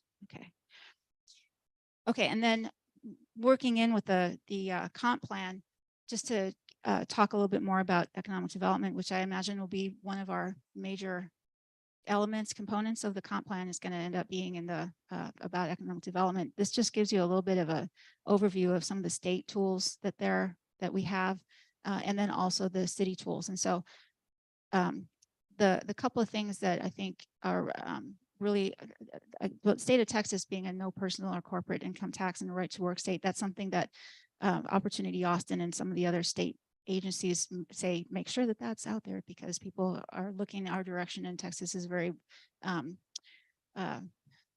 attractive in that way. For the city, we've got, the zoning ordinances, this 380 agreements, which are performance-based tax rebate. So any entity that enters into a 380 agreement doesn't get any kind of money up front. It's all based on what kind of performance when Robert creates these works together to negotiate these 380 agreements, it's clear what measures they're going to meet, when they need to meet them. They have a timeline, they have objectives, and if they don't meet them, then they don't get any kind of a rebate. So it's not an upfront money situation, and it's only performance based. And so it's really an important thing to, it's a good incentive to have. Yeah, for taxes, sometimes there is cost sharing within the development, just to be clear. Sorry, thank you. Yeah. And then there's some innovative projects as well that that we wanted to highlight. So the solar power purchase agreement and the textile aviation hangar purchase are a couple of the innovative projects that have that you know, we're always kind of thinking about how to be able to make these projects happen and bring more economic development into the community. And so things that make sense. We're not, you know, we're not giving away the candy store or anything, but we just want to make sure that things that make sense to be able to negotiate those things. And then of course the Workforce Training Center, I just want to reiterate how important that is as far as being able to provide a skilled workforce for the community, the business community here, and the ones that are coming is really, really important. And this is a list of some of the things that between what Tracy and Tracia and Robert and, you know, the whole staff, city staff does all these kinds of things. You know, from the working on the annexation, the site validation, the area plans, all of these different things that happen are all important things to just, I think being able to have a very, being able to work with a city that is easy to work with is something that developers are really interested in. And so we have an easy to work with city. So I just wanted to just say these are a lot of the other things that happen that the team does to make sure that economic development is running smoothly. And then of course, there's some of these potential options that we would want to explore. So the whole idea of tax increment financing, tax increment reinvestment zone, public improvement districts, those are all different kinds of tools that we might be able to use if community members and business members are interested in any of that kind of thing. We do, I've the graph up there with all the purple on there, those are the opportunity zones that's around us. So we just have a very, very small part in city limits that's in the opportunity zone, but we have a very large section in the region that kind of touches on our border. And then, of course, I'm not sure how relevant the Main Street program is these days. I know that it was something that people have been talking about for a long time. That's been something that's changed just relatively recently. The Main Street program was a Texas Historic Commission program. They've discontinued, well, they've put a moratorium on the Main Street program at this time. They're reevaluating it. They're turning it into an associate network instead. And the TDA Main Street program is a grant related program for communities that are not THC designated Main Street. So I wanted to just put that up there because, you know, we've had discussions about whether or not Smithville should be a Main Street community or not, but I wanted to say that that TDA Main Street program is available to us even though we are not a Main Street community, and it looks like the THC Main Street community program is changing up. And then of course the type A, type B sales tax, EDC, what we're that lower graph down there. There's I think that link that I have there is to the comptroller's office, but there's a really good tutorial about it for about 20 minutes that you can go on to click on, and it's a YouTube video that talks all about it. And I grabbed that particular image from it. So the sales tax is basically the type A, type B. So type A is all in infrastructure. Type B provides for infrastructure plus cultural related, as long as it fits within very limited parameters. But because we are already at a 1.5% sales tax, the total combined local sales tax cannot exceed 2%. We would have 0.5% to go up if that would be something you'd be interested in. And if our calculations are correct, it was about $5,000. Isn't that about right? Yeah.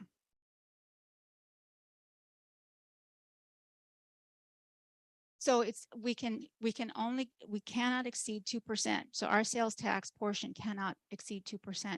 Right now we're at 1.5. So if we did choose to try to do a type A or type B sales tax EDC, we would only be able to, if the voters approved, because it has to be voter approved. So if you go through all the everything you have to do to set up the corporation. And then you can only go up by 0.5% at $5,000. Okay, and then there's a couple other options that are similar. Oh, If you were to do the whole 2%, yeah, it'd be 17,000 something dollars. So, yeah, need more sales tax. so it's 5 on top of what we are currently getting. Oh, right. Yes. Okay. Gotcha. Yeah. Okay. Okay. Oh, so, and then here's the yellow sheet. And I'm not sure if this is something you wanted to, because we kind of stopped at the yellow sheet here from the budget process. So I wasn't really sure what exactly y'all had in mind, but I wanted to give you an overview of what economic development all kind of is that we're currently doing, some things we're thinking about. Some will have some action items basically. But as far as the budget part of this, that's kind of brings us back to the yellow sheet.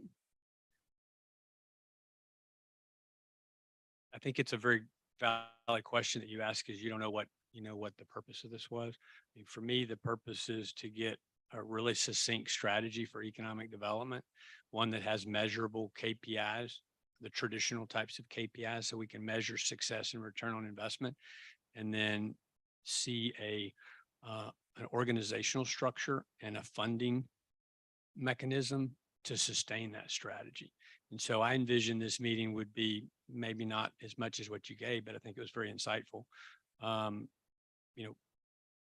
Talk about it, focus on KPIs and actual return on the investment versus, stuff that's nice. What does it actually return to citizens to? If you look at the last page, our vision and value statement. And I'll focus on under vision that says, and continually improve standards of living for citizens of Smithville. That's our vision. How do we measure standards of living for Smithville? Are we doing that? Are we achieving our vision or are we not? How do we measure it? Under values, open, honest communication. Obviously, we had a very emotional session earlier. I hope everyone appreciates that kind of open, even sometimes conflicting dialogue and communication is what allows us to move forward and to grow. I know Mitch and I were on the losing end of that, but I can promise you both of us are 100% supportive of the decision of the council and we'll move forward. I'm committed to personally to make the chamber successful. I think innovation and improvement is another one of our values. It helps for us to occasionally look at this thing and just say, we put these words down and we get consultants to tell us these are all buzzwords. We need to occasionally look at them and say, are we meeting these and how do we measure success? That's what I hope this is, maybe the city manager comes back at the next cycle and says, let's get a more succinct, you're all over the board. You got tons of stuff going on. How do we narrow that focus of economic development down to not include just all the grants and all the different things you go, but make it very succinct and tight. And then some KPIs that say, this is how we're going to measure those things. And then let's start coming up with a strategy and a staffing plan, regardless of who the people are. Tonight is not the night, I don't think, to decide who sits in chairs. It's to come up with, do we want a strategy that's different than what we're doing today? How do we staff it? How do we fund it? And how do we measure success? We're in the discussion phase. Is the presentation over? I was interested. No, I'm not trying to stop. I'm just trying to understand where we are. Just because she had one more slide at the end. Oh, no, that was in case you need, that slide is in case you needed it and you're just, yeah. Okay. Yes, yes, Okay, now it's my turn. Okay. Also, but a point of order, there's also citizens that want to speak as well after you guys finish. Just just want to let you remember they had citizens. We'll just have everyone speak up here to it and then we'll have the citizens speak. Fair enough. So don't leave.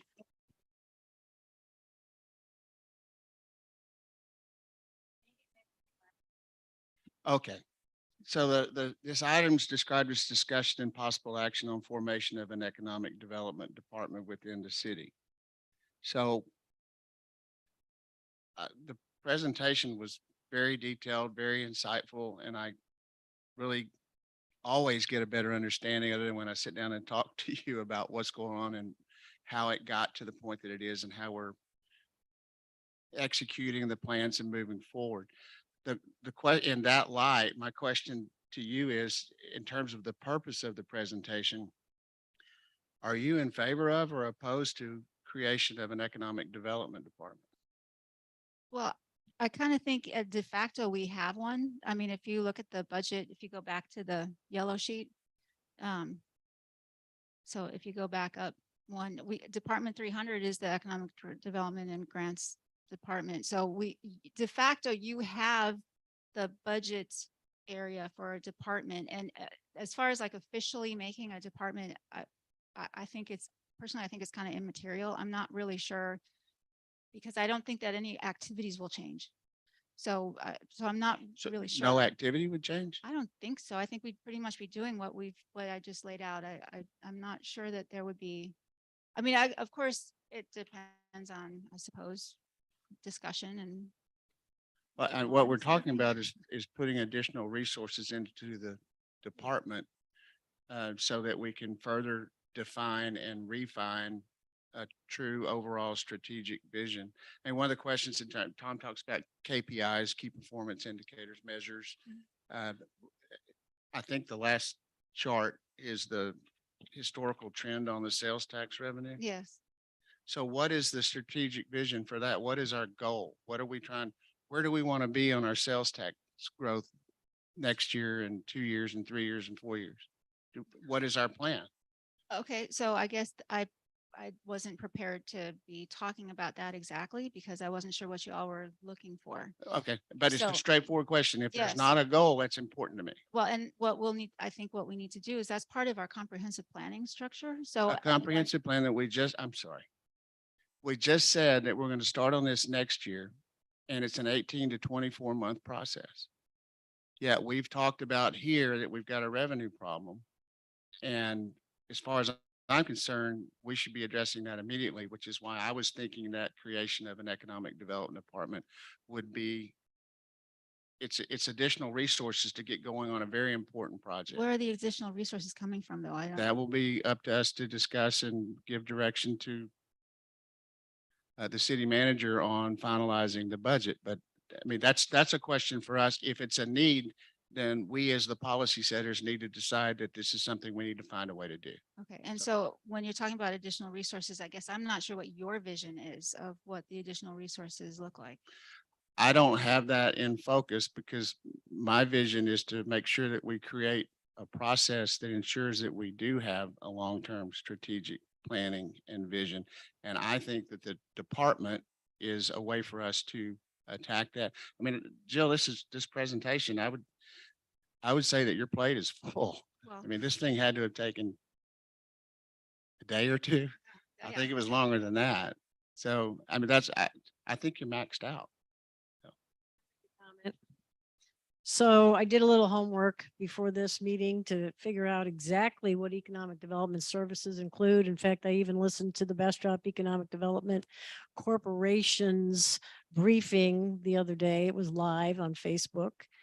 They've got a budget about $400,000. They've got a team of 5 folks that sit on the EDC. And right now the city manager pretty much is running that economic development corporation. And one of the things I learned from that video that I watched was, okay, fine. You got an economic development corporation that does a lot of the legwork. And there's like 26 different things that an economic development services include. But it all came back and the city manager says, when it all comes to what really has to happen, it all comes back onto the city anyway, as far as specificity, when you're starting to issue contracts to developers that are coming in, it still all falls on the city manager. And you can go out and watch it. It was pretty fascinating because they'd let a contract like a year and a half ago for $1.6 million. And okay, but nobody really was overseeing it because it ended up having to come back to the city to really focus on what had to be done. And I will tell you, that's what Robert does. So some of the things that economic development does, they do annexation planning. And I went through all the city council notes from when I started to see exactly, okay, what have we done in annexation planning? Well, we've done 380 agreements. We just talked about 380 agreements. Who's been doing those? Robert's been doing those. We do asset management. We asset manage the airport, the parks and recreation. We do downtown businesses, Airbnbs, lodging, city facilities, schools. That's part of economic development. Capital improvement plans. We just got a TDA grant for $1 million for the Workforce Training Center. That's Capital improvement. Now, it hasn't been built yet because these things take time. Community planning. We've done several community planning events, Veterans Park upgrades, the sidewalks, the ramps to Main Street, the pavilion, the railroad park, community profiles and asset marketing. Well, that was the 78957. That was stuff that the chamber was working on. We did the economic development survey of 2020, 2021. Comprehensive planning. You can look at all the plans. I brought all of them with me tonight. It's a stack like this. It's been going on since 2007.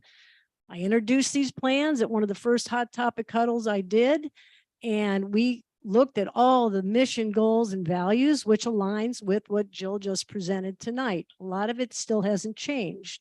So it's really good that we're looking at the vision, mission, and goals for the city. We do data gathering and analysis. Right now, there's a broadband analysis working group. Something we haven't really talked about, but it's going on in economic development.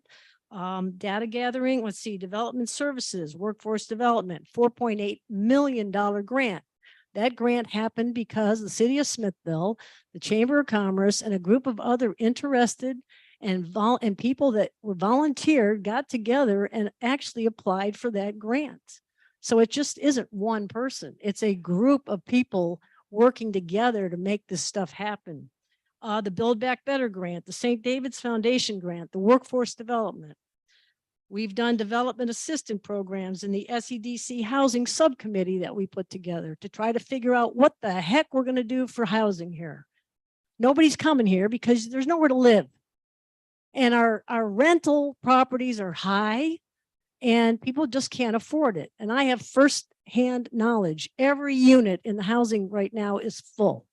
Every unit in Independence Meadows is full. Every voucher home is full. Who's coming here if we can't house them at a reasonable cost? So when she says we put 24 homes and we tore down some of those homes, that was a good thing. People have to have a place to live or they can't work. The other thing we've done on the environmental side, that's part of economic development. We have done cleanups, hazardous waste collections, eco-fests. From 2015 to present, we've done zero waste, river cleanups, keep Smithville beautiful. All those things are part of economic development. I wasn't sure about number 12. It's geotechnical investigation. Maybe Robert can tell me a little bit about that. Couldn't find anything on it, but it's part of economic development. Industrial site planning, the industrial triangle, now the truck stop that's going to come in there at 153 and 71. Land development, the enclave, the M5, there's many, many more right now. We know why people aren't building because the interest rates, and it's just really expensive, et cetera, et cetera. We were supposed to bring 250 new homes. Well, everything sort of slowed down. We know why. Landscape architecture is part of economic development. Jill, I don't know if any of you realize this, but if you noticed out on Highway 71 as you're coming in by the airport and or by Colorado, Jill put the grant in to get all that landscaping done through TxDOT, or maybe it was Robert. No, it wasn't a grant though. It was an application. They were just. Well, looking you for applied. You space. were the only one that applied, and everybody's going, what's happening in those little areas where they're putting trees and flowers and making it really beautiful?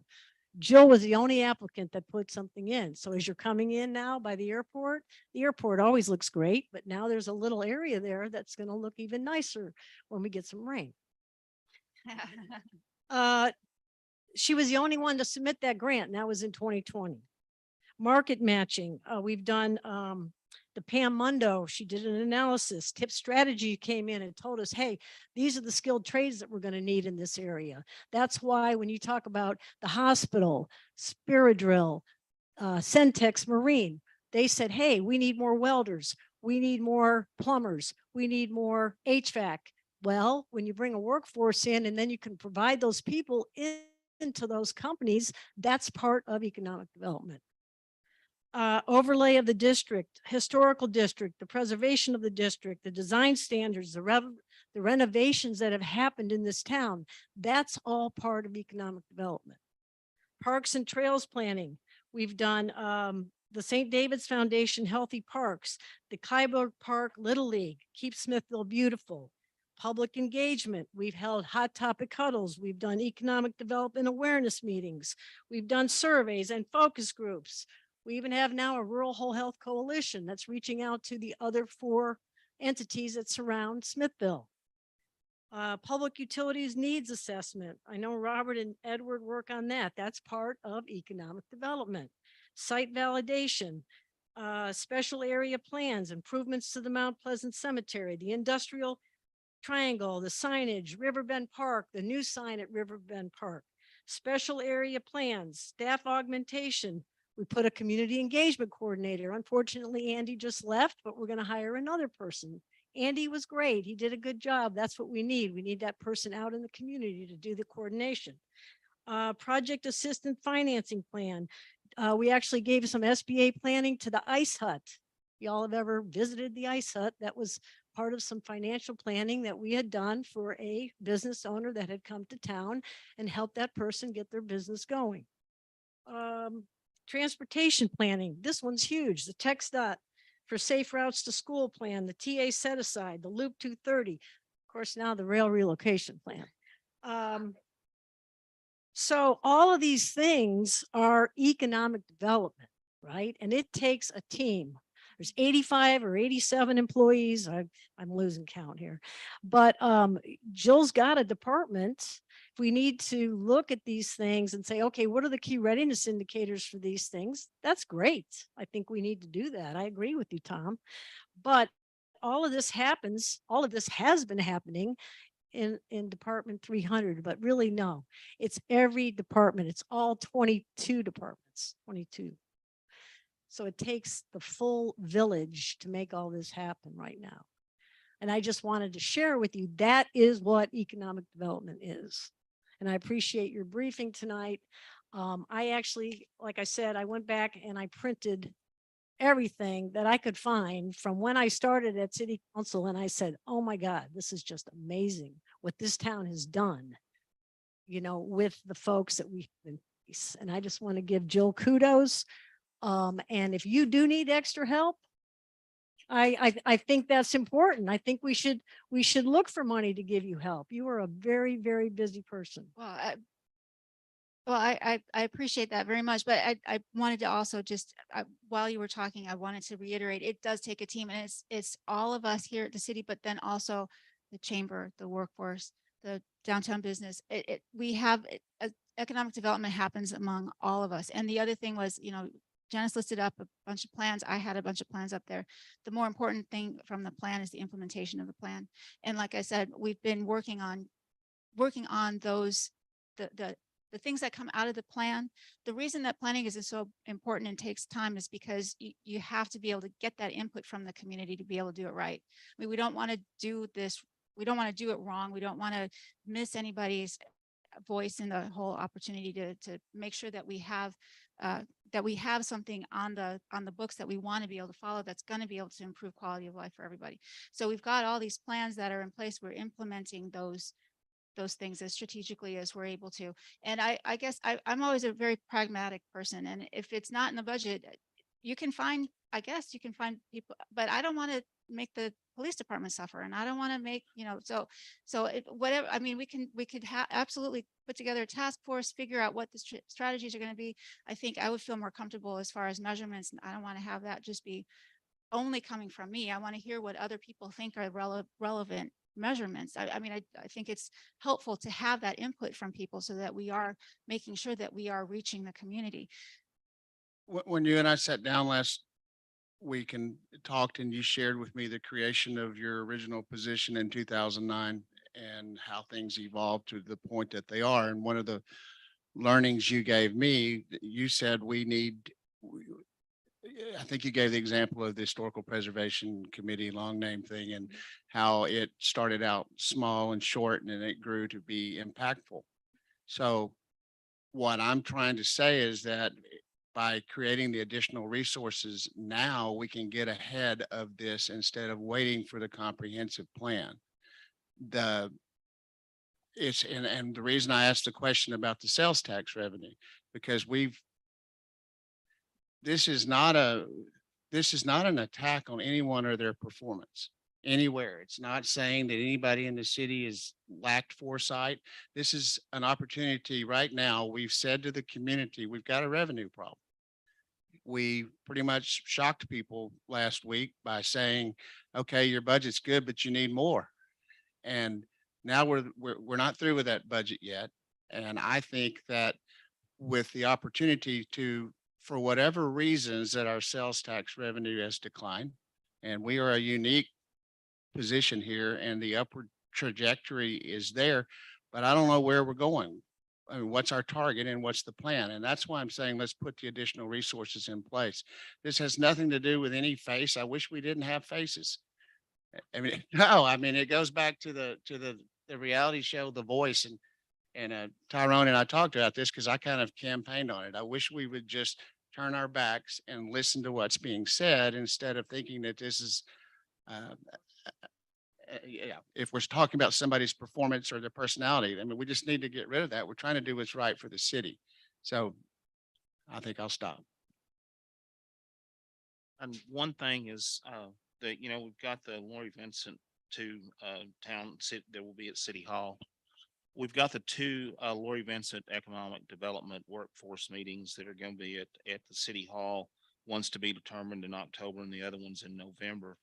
Both of those are council workshops about the downtown renaissance, which has been very important to everybody. I mean, everybody spoke up. They want something done about downtown.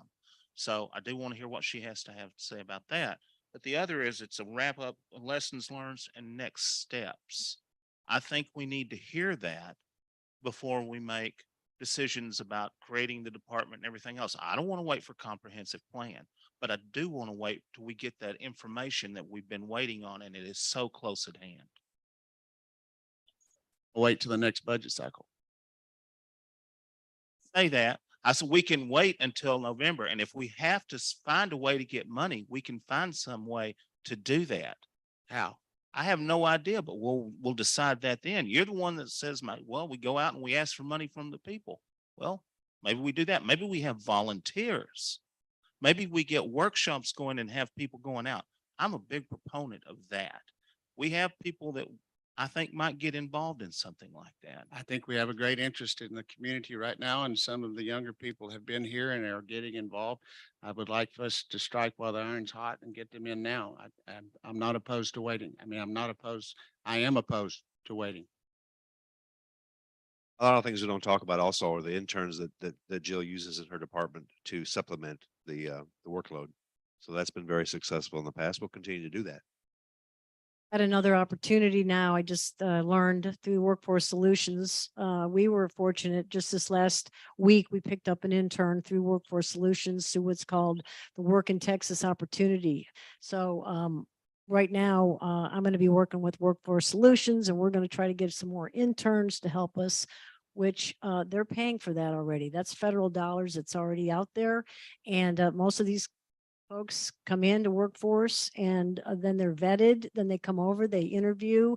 And I was at a meeting yesterday up in Cedar Park, and I said, how many can we get? And they said, let's work something out. So we should utilize what the resources that are there. I mean, and then augment it. We're going to get a community engagement coordinator, which is excellent, and really try to figure out what resources are already out there that we can tap into, that, we aren't tying up or asking the people for more money to create another position. I think we just have to be creative about it, that maybe have expertise in economic development or, but right now I think we need to look at some other avenues to help, to help the city and figure out what those key readiness indicators are going to be, like Tom was mentioning earlier, and we need to be talking about And I think that. we need someone like a website, marketing, things of that nature that help promote our city. We need businesses to move here. We want people to visit, but we need to market a business proposal, and we need a website. And I think we could incorporate the chamber website with the city website. A person should be able to go one place to see what we have to offer. And we have to attract new businesses here. And I think we need a position to work on a website, marketing, and those kind of things. That's my 2 cents.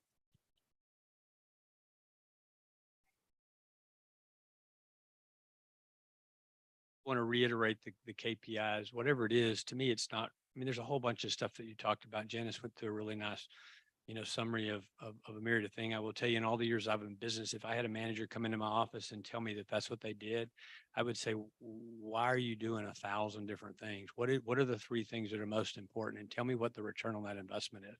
So one thing to consider is whether we're doing too many things and not focusing on the right things. We may need to have the right KPIs to measure that, because you don't know which ones to do and which ones not. I would say keep in mind the distinction between expense and investment. There's a difference. Every budget cycle, we spend money that we don't get anything back for, or if we get it, it's one and done. You pay an employee, you get an hour's worth of work. That's what you get. Not that that's not important, but that's different than buying a piece of land that you can leverage as an investment to have a multiplier effect in return and make the pie bigger. So whenever we do hopefully come up with at least a discussion about a more succinct strategy for economic development, irrespective of who staffs it, irrespective of how it's funded, that comes later. Let's just figure out what's the right thing to do to meet this vision, and how are we going to measure success, and then tell us what it takes to get there. We'll either be able to or we won't. We may have to phase it, but I think we need to have a much more focused, intentional strategy for economic development with KPIs that we can measure. I think Jill, I mean, because you were sort of hit with this KPI right now, but we can go back and look at some of those top focus things that we had said we were going to do. I know one of them back in 2007, 2012, we wanted to have a workforce. We wanted to have a training center or academy or whatever we said we were going to do. Well, so now we did that. So what? So, okay, what is that key performance indicator of now we have it? What are we producing? What's our return on investment? So if we can look at all these things that make up economic development and say, okay, like Tom's saying, what are these top 3 or these top 5? And then look at those KPIs that relate to what we're already doing. And now just what are those measurements for what we're already doing? And I think you have those. You weren't prepared to. Workforce training is one of the best assets. We got 3 or 4. The airport's obviously one, workforce training is another, the hospital is another one. And obviously library, rec center, things like that have more social benefits that are less financial and more experiential, very valuable, but just, not going to necessarily make the financial pie bigger. But this city, the citizens gave $100,000 to the workforce training center. And for however long they've been providing free rent at that facility. I think we're going to see a lease at this next council meeting, but that's an investment that the citizens of this community have made in workforce training. So clearly, I know they've trained a bunch of people. Some of those people have gone to work at Tower. Tower's a local corporate. So that has, those people presumably are living here and spending money that they're now earning because they were trained. That is a KPI that shows a return on investment. But if we're simply training someone that lives in Bastrop or LaGrange to be an electrician and they go work in Bastrop, not saying it wasn't good to help train that person, but that person's not spending any money back in this community. And so you have to have enough return financial. I'm sorry if I'm harping on the financial part, but I mean, it's the objective measurement. We have to be able to make the pie bigger over time, or we're going to continue to implode and collapse. And Robert's going to continually be coming to us, and he's either going to be shortchanging on the expense side, or he's going to be saying, how can we raise trash fees? How can we do more how do we get more money from everybody? We got to make that pie bigger.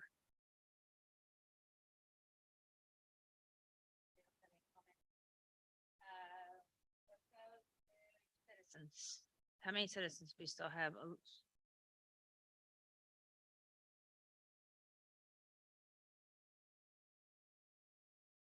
Mr. Wilkie? Just state where you live, please. Chris Wilkie. I live at 903 Charleston Boulevard. Thank you for most interesting evening. Oh, I'm sorry. Can you hear me now? Yeah, great. Sorry about that. My name is Chris Wilkie. I live at 903 Charleston Boulevard. I've lived in Smithville for 5 years. I've met most of you. And Robert, thank you for this lower utility bill. Thank you for the lower utility bills. If you sit here long enough on this side. I'm gonna work on rain next, okay? If you sit here long enough on this side of the discussion, most of the things I said have been touched on. But the one thing, if you go to this chart, I'm going to guess, uneducated, that there are no more than 4 maybe 5 businesses in this community that have contributed the lion's share of that revenue. You could probably name them. I could too.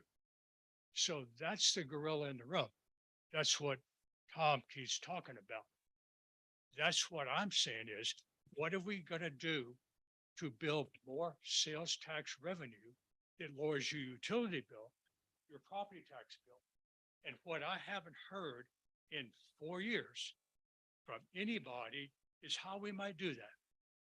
So drive into Bastrop and look at Discount Tire. Okay? Try honest, and I don't want to show of hands. How many people in this room go to 71 and turn right or turn left to shop? Don't need a show of hands, but I bet you a lot of it. Why? Because there are not that many options here. And the options we have are limited in their quality and quantity. Okay? So what I haven't heard in all of this is what's the plan to increase the business side, and building sidewalks is wonderful. All that's wonderful, but to Tom's point, it's not bringing in revenue. Okay? I can afford the electric bill, but maybe the lady down the street can't. So what is this city going to do to increase that? Okay? And I know, Tom talks about, well, the landowners want too much money. Okay, fine. But you got to get creative about that. Maybe you give tax incentive, whatever you do. But if this city doesn't change the slope of that line, okay, we're all going to be a world of hurt. Okay. There were projects that were supposed to come in building. Oh, interest rates now 7.3%. So that pretty well kills the building thing for a period of time. With a little help, maybe we'll have that change. So that's what I came here to talk about. And it's been touched before, so I'm not going to, we've all been sitting here a long time. To Tom's point, if you don't measure it, it doesn't get done. Okay. It's all a feel good. Okay. I mean, one of the things I did, Lisa had a great presentation, economic development goals and activities, goals, high employment. Well, it begs the question, how? How do you get high employment? I've set goals and objectives for people all over the world. And if you walked into me and said, my goal is to do high employment, my first question to you is, Chris, how are you going to do that? How are you going to, substantial growth? How are you going to do that? It begs the question. It's a wonderful goal, but how are you going to do it? Okay, so I'm knocking what you did, okay, because you did a great job. But if we don't start answering the questions, how, and having a realistic vision of that, then it's just so much mental whatever. So anyway, thank you for your time. We're all tired, but I hope I want you all in the room. Your assignment for the next 2 or 3 years, you've got 2 to 3 years to do it. What is the city council going to do to increase the sales tax revenue in Smithville, Texas within the next 3 years? Sales tax revenue, not building widgets. Because building widgets is a wonderful occupation, but it doesn't build sales tax revenue. So what is this city council going to do to increase sales tax revenue in the next 2 years? I'll give you 3 if you're good, okay, to make that happen. That's the question. And you better be able to answer that question. Thank you for your time, and I appreciate your hard work.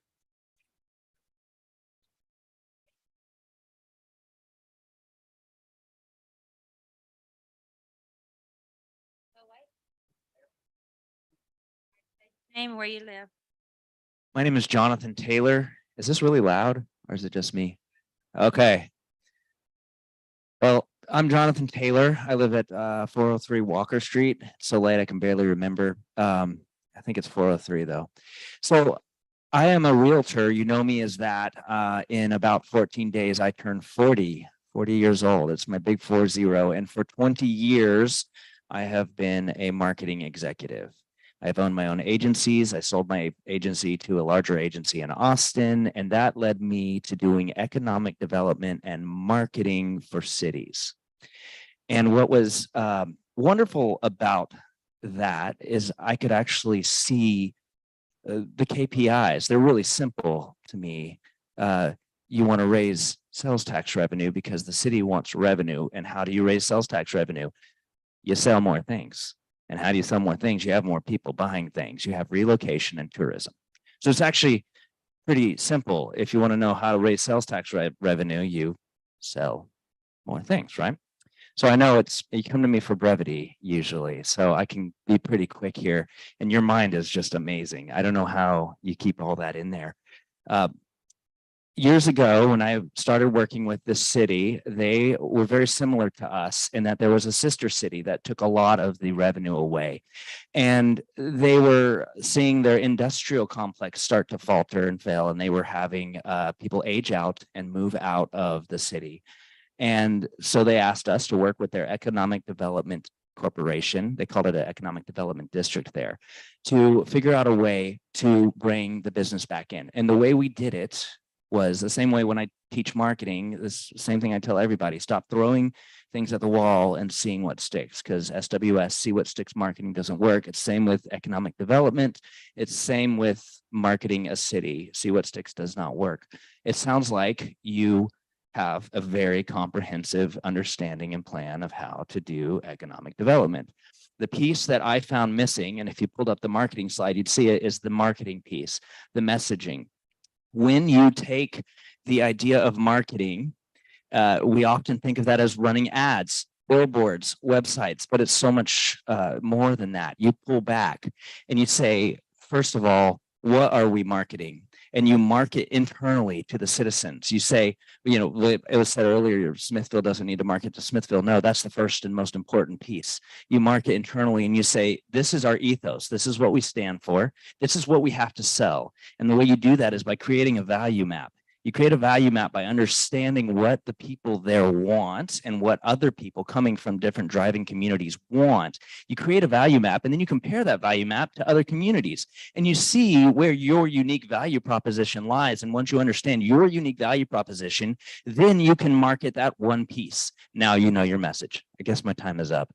I will say, unless somebody has a question, I will say when I hear about a website taking years, it doesn't surprise me because I've built a lot of websites as an executive, creative director over a team doing it, and it takes a long time because people that build websites can be really shady, and I have come into a lot of times shady. I have come into so many businesses and they're like, oh, this is what's going on with our website. Oh, turns out they couldn't do a PHP message board and they couldn't do that. And it's like, well, that's really tough. Did you just kill a mouse in there? What has happened? Ah, the power of my words. Right.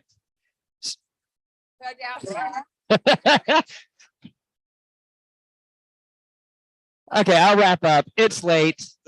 Look who's the red face. Any chair questions for me? Okay.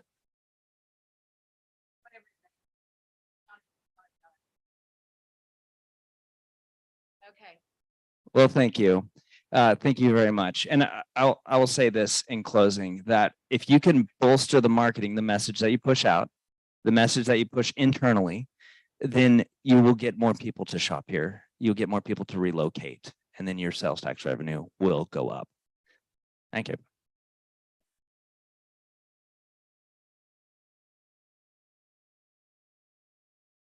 We've had a lot of information tonight to absorb. A lot of information to absorb. It's 10 o'clock. We all have jobs tomorrow. I'm going to ask not to go into closed session. I feel like maybe we go back and absorb the items that we have discussed here tonight, the discussion and possible action on formation of economic development department. I don't think we need to make any action tonight. Are we in agreement of that? And we come back? I have had a request from Jill to go into executive session, and I think we need to Oh, do that. okay. Sorry, I didn't know that. Thank you. Then into executive session we go.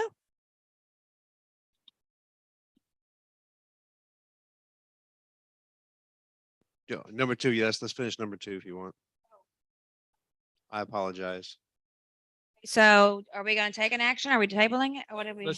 I mean, I think we ought, I think, is there consensus that irrespective of the staffing, is there consensus that we could benefit from a more focused strategy for economic development with some identification of measurable KPIs? And if we can limit it to that, maybe direct the city manager at the appropriate time in the not too distant future to come back with that as an agenda item and just have a presentation on what that might look like.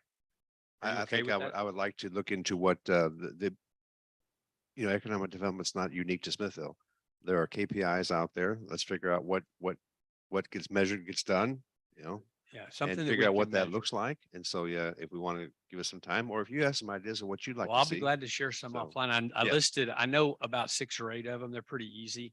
I mean, retail sales tax is one, job growth, income levels, capital investment, GDP to the extent we can measure it in our community. There's lots of very, very typical. That's not hard to find the KPIs. The hard part is, do we have the means to measure them? We have to Understood. pick the ones that we can measure. But that's what I would do. And I don't think we need a motion as long as we all agree that the city manager, will spend some time thinking about that and present it. I, He I, doesn't have to have all the answers, just. no, I think we have an economic development department, whether that needs to be expanded, for more resources. It's a shared responsibility right now. But I do think one exists. So to that point, identify what KPIs make sense. I think after Lori Vincent's presentation, we'll have a better idea what types of things to focus, and let us do that benchmarking like I recommend. Yeah, you can't So- manage what you don't measure. I mean, that's the thing.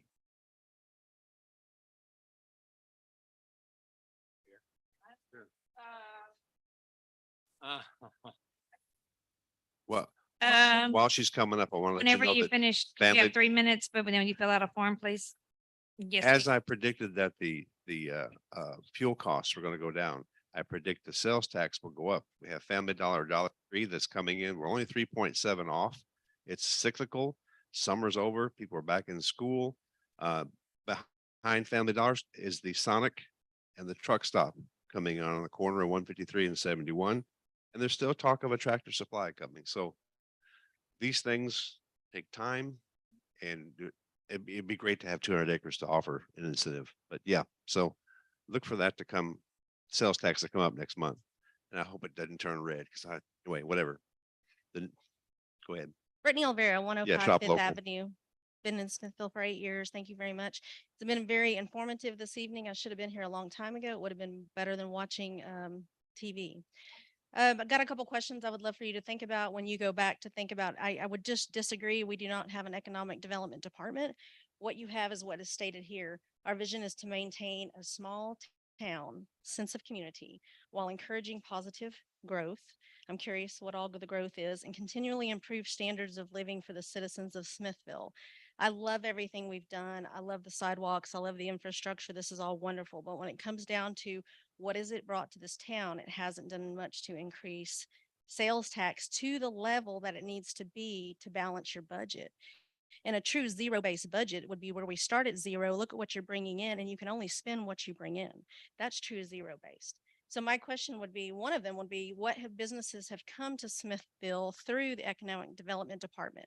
In the last 5 years, I'd like to know what businesses, not local people who live here and start their little business because they go rent it and they live here. That's kind of a little different. Economic development is where we're attracting people and we've brought people here. So I'd like to know how many developers have been brought to our town to develop housing communities, not local people who just happen to snatch up property because they know someone in some side deals and everybody sees it happening. They develop, I'm talking about outsiders coming in, developers, big builders. Somebody mentioned opportunity zones. I've got news for you. That's already done. It ends December. They didn't pass it in legislation. Opportunity zone credits end in 2028. It's way past time because the people that were going to invest all their money in those, the big builders, the multifamilies, the retail, the mixed use developers, they wanted all their money back and they get it back after 7 years. So that's a done deal. What is the number of on the RFI program through the city's economic development referral program? I'm curious, you said we got 62 leads, 2 seemed applicable. I think it really take a hard look at how much time is spent on that. If we're getting leads and we have nowhere to put anyone, How can we bring them in if we don't have land for anybody to develop on? We don't have buildings for them to come lease. So it's very difficult to see the justification on that. So these are just questions that as a taxpayer, I'm just curious and would love to see the math. And then my closing point would be this. I know we don't like to be compared to other cities. I get that. And I'm going to point this out because I think it's critical. There is a community not far from us. And let me tell you what their website says. And they do have an actual EDC. And it's this is what we do. Advocate to create a positive business climate. Mentor and counsel small businesses and entrepreneurs. Coordinate local real estate site locations for existing buildings and undeveloped land sites. Facilitate incentives for the retention of existing jobs, creation of new jobs, work with city, county, school districts, develop industrial property through their 2 business parks totaling 148 acres that they have, and promote market community to improve their image and awareness of a small community of 16,000 people that just brought in a $25 billion plant called Samsung. And the little community is called Taylor, Texas. And I'll close with that. Thank you very much. Any questions? Thank you for attending tonight. It's nice to meet you.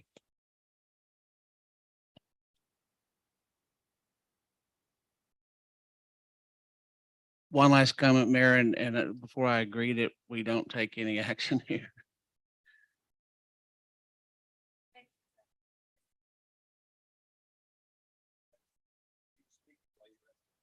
Yeah, I just wanted to make one last comment before I agree that we Sorry. don't take any action.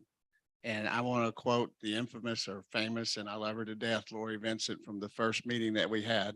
And I've shared this with everybody numerous times. For most of you, this is going to be old, but for some it will not be. In that first meeting, Lori Vincent said, when we get to the 9th meeting, I'm going to recommend to you that you create some sort of functional entity that's going to address economic development.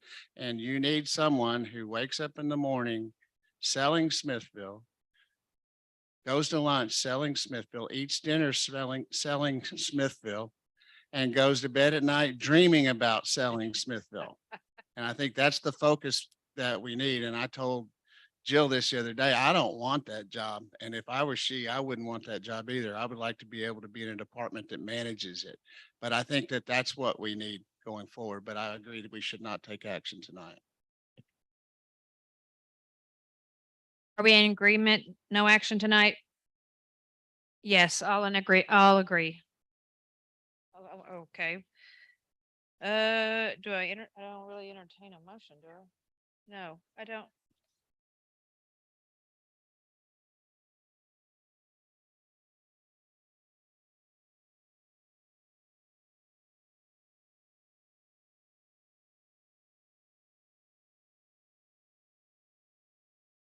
Executive session pursuant to Texas Government Code 551-074-A1. The city council shall convene in a closed session to discuss the duties of the economic development director.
Forget.